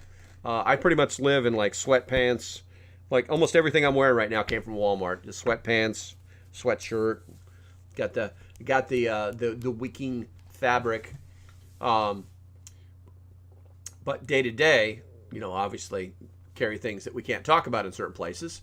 But wallet, keys, phone. Wallet, keys, phone are the basics. Sometimes a pew. It's very situational. I don't have this one thing where it's like, oh, what are you keeping your buckets all the time? It's like, and then you're like, where you got 57 things on your frickin' belt, and that's just not a thing for me. What I do is I just pre-position things. It's people do EDC flashlights. Well, let's see. I've got there's my that's right in front of me. What's right in front of me? A pocket knife. What's behind me? Other pocket knives, tools, flashlights. Flashlights over. There's a flashlight in every car. You know what I'm saying? There's a go bag in every single car. Bug out vests are awesome. Yeah, I mean, if you have to bug out, they are, but not every day. Let's go to Walmart. Talk about somebody getting the cops called on them. Make a video of that, Doomsday. I am very surprised you're still here. You must have just been like, I wonder if he's still back on. He's still on. Greetings from South Africa. Wow, that is a first for me. Welcome to the stream. But I will tell you right now, if you want to hang out, you need to go to my YouTube channel. Links in the bio. Scroll down there, find my YouTube channel, because as of January 1st, I will no longer be streaming on TikTok. But definitely welcome. South Africa, that's a first for us. Let's see here. Went to breakfast and just got back. I got you. Okay, it is 12:02. I'm 2 minutes past my 2-hour time. Have lots of work to do. I've got lots of water to drink. Yes, I am still using my water machine. I love it. I put about 3 pitchers of water in it every night before I go to bed, and every day I drink down about that. And obviously with the fast, I'm doing even more. So let's see. I love seeing you on TikTok. Oh, no. Well, I mean, it is Mama Bear. Listen, go to my YouTube channel. I'm leaving TikTok because there's some things that I can't say. Those things, I'm not going to stay on TikTok. I'm going to leave as of January 1st. I will still make videos for TikTok, but all of my live streams will be either on YouTube or there'll be a live Podbean. I don't know that I can do live on Clapper yet. I really haven't. I have a Clapper account, but I have not done any investigation into it whatsoever. And I'm literally just starting to build a presence there. I think there's like 75 people that follow me there. It is quite different than TikTok. I understand. I don't do YouTube much. Yeah, I got you, Mama Bear. But it is what it is. You know what? A lot of people. You know, listen. Here's the funny thing. Let me tell you guys something. For those of you that are skeptical about YouTube or other platforms, or you're just in love with TikTok, okay? YouTube has the largest reach on the planet. The YouTube search engine is exactly the same search engine that Google uses. So finding whatever you want to find on Google is the same as finding whatever you want to find on YouTube. TikTok came along. We all know that it's all about information gathering. Okay? That's what TikTok is about, if you did not know that. But we accept that. And if you look in the... I would challenge everybody to read the terms of service for TikTok. It's a little scary. And that's not even why I'm leaving. Or should I say, that's not even why I'm going to stop live streaming on TikTok. But we all ran to TikTok when YouTube started censoring us. And what we found on TikTok is that they've built this app that is very easy to use, that feeds our dopamine. We don't like something, we just swipe.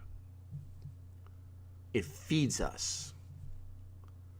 And what it's actually doing is it's controlling you. So I don't like that, and I'm going to be using something that does things a little bit differently. And I'm now going to start focusing primarily on my YouTube for live streams. And, okay, we can start now. Shut up, Boy Scout. You just show up. I'm literally signing off, bro. Get on your ass over to my YouTube. Get to my YouTube channel, because that's where all the live streams are going to happen as of January 1st. Anyway, so TikTok provides that level of dopamine to you, and it makes you weaker. It makes you like, oh. And here's the funny thing. While I'm doing these live streams, I'm up to, that I can see, I have 15,700 plus likes. Because you're getting fed. What I'm giving you, you're like, yes, I love this. Oh, yes. I'm feeding you dopamine. You don't have to try and find me, Mama Bear. Just go to the link in my bio and scroll down until you find my YouTube, the YouTube link, and click it. And it'll take you right to my YouTube channel. Like, follow, hit the bell for notifications, and you are all set. You don't have to search for nothing. But what I'm doing is I'm feeding you the dopamine. Okay? And I don't like doing that. On the YouTube side, I'm doing the same exact thing, but you only get to click that like button one time, and you're still getting the information that you wanted, but it's forced interaction where you know, instead of you going because you're happy, you actually have to type something out, or you don't. And let me give you a perfect case study. So if you go to any one of my YouTube videos, right, you'll see that there's YouTube videos that have, and it hasn't been great. It hasn't been great, okay? Let's say you go to one of my videos that's got like 3,000 views on it, okay? And that is rare, all right? It's got 3,000 views on it, and it's got 35 likes. Do the math. People are so lazy that they won't even like a video anymore. But on the TikTok, if you like what I'm doing, there's probably a little like thing right next to this, right there where your thumb, like if you're holding your hand, right there where your thumb is, there's a like button, isn't there? Think about that. Think about what that device is doing to you and how easy TikTok made it for you to do what they want you to do. All right, guys, let's see here. I had to go, heading to get back now. Deborah, we'll see you later. I think that's going to be about it.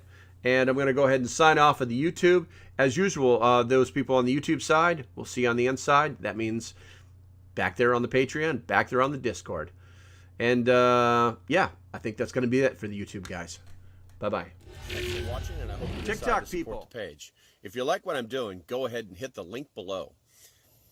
If it didn't take you directly to it, you can just hit the support page. That's what it should look like.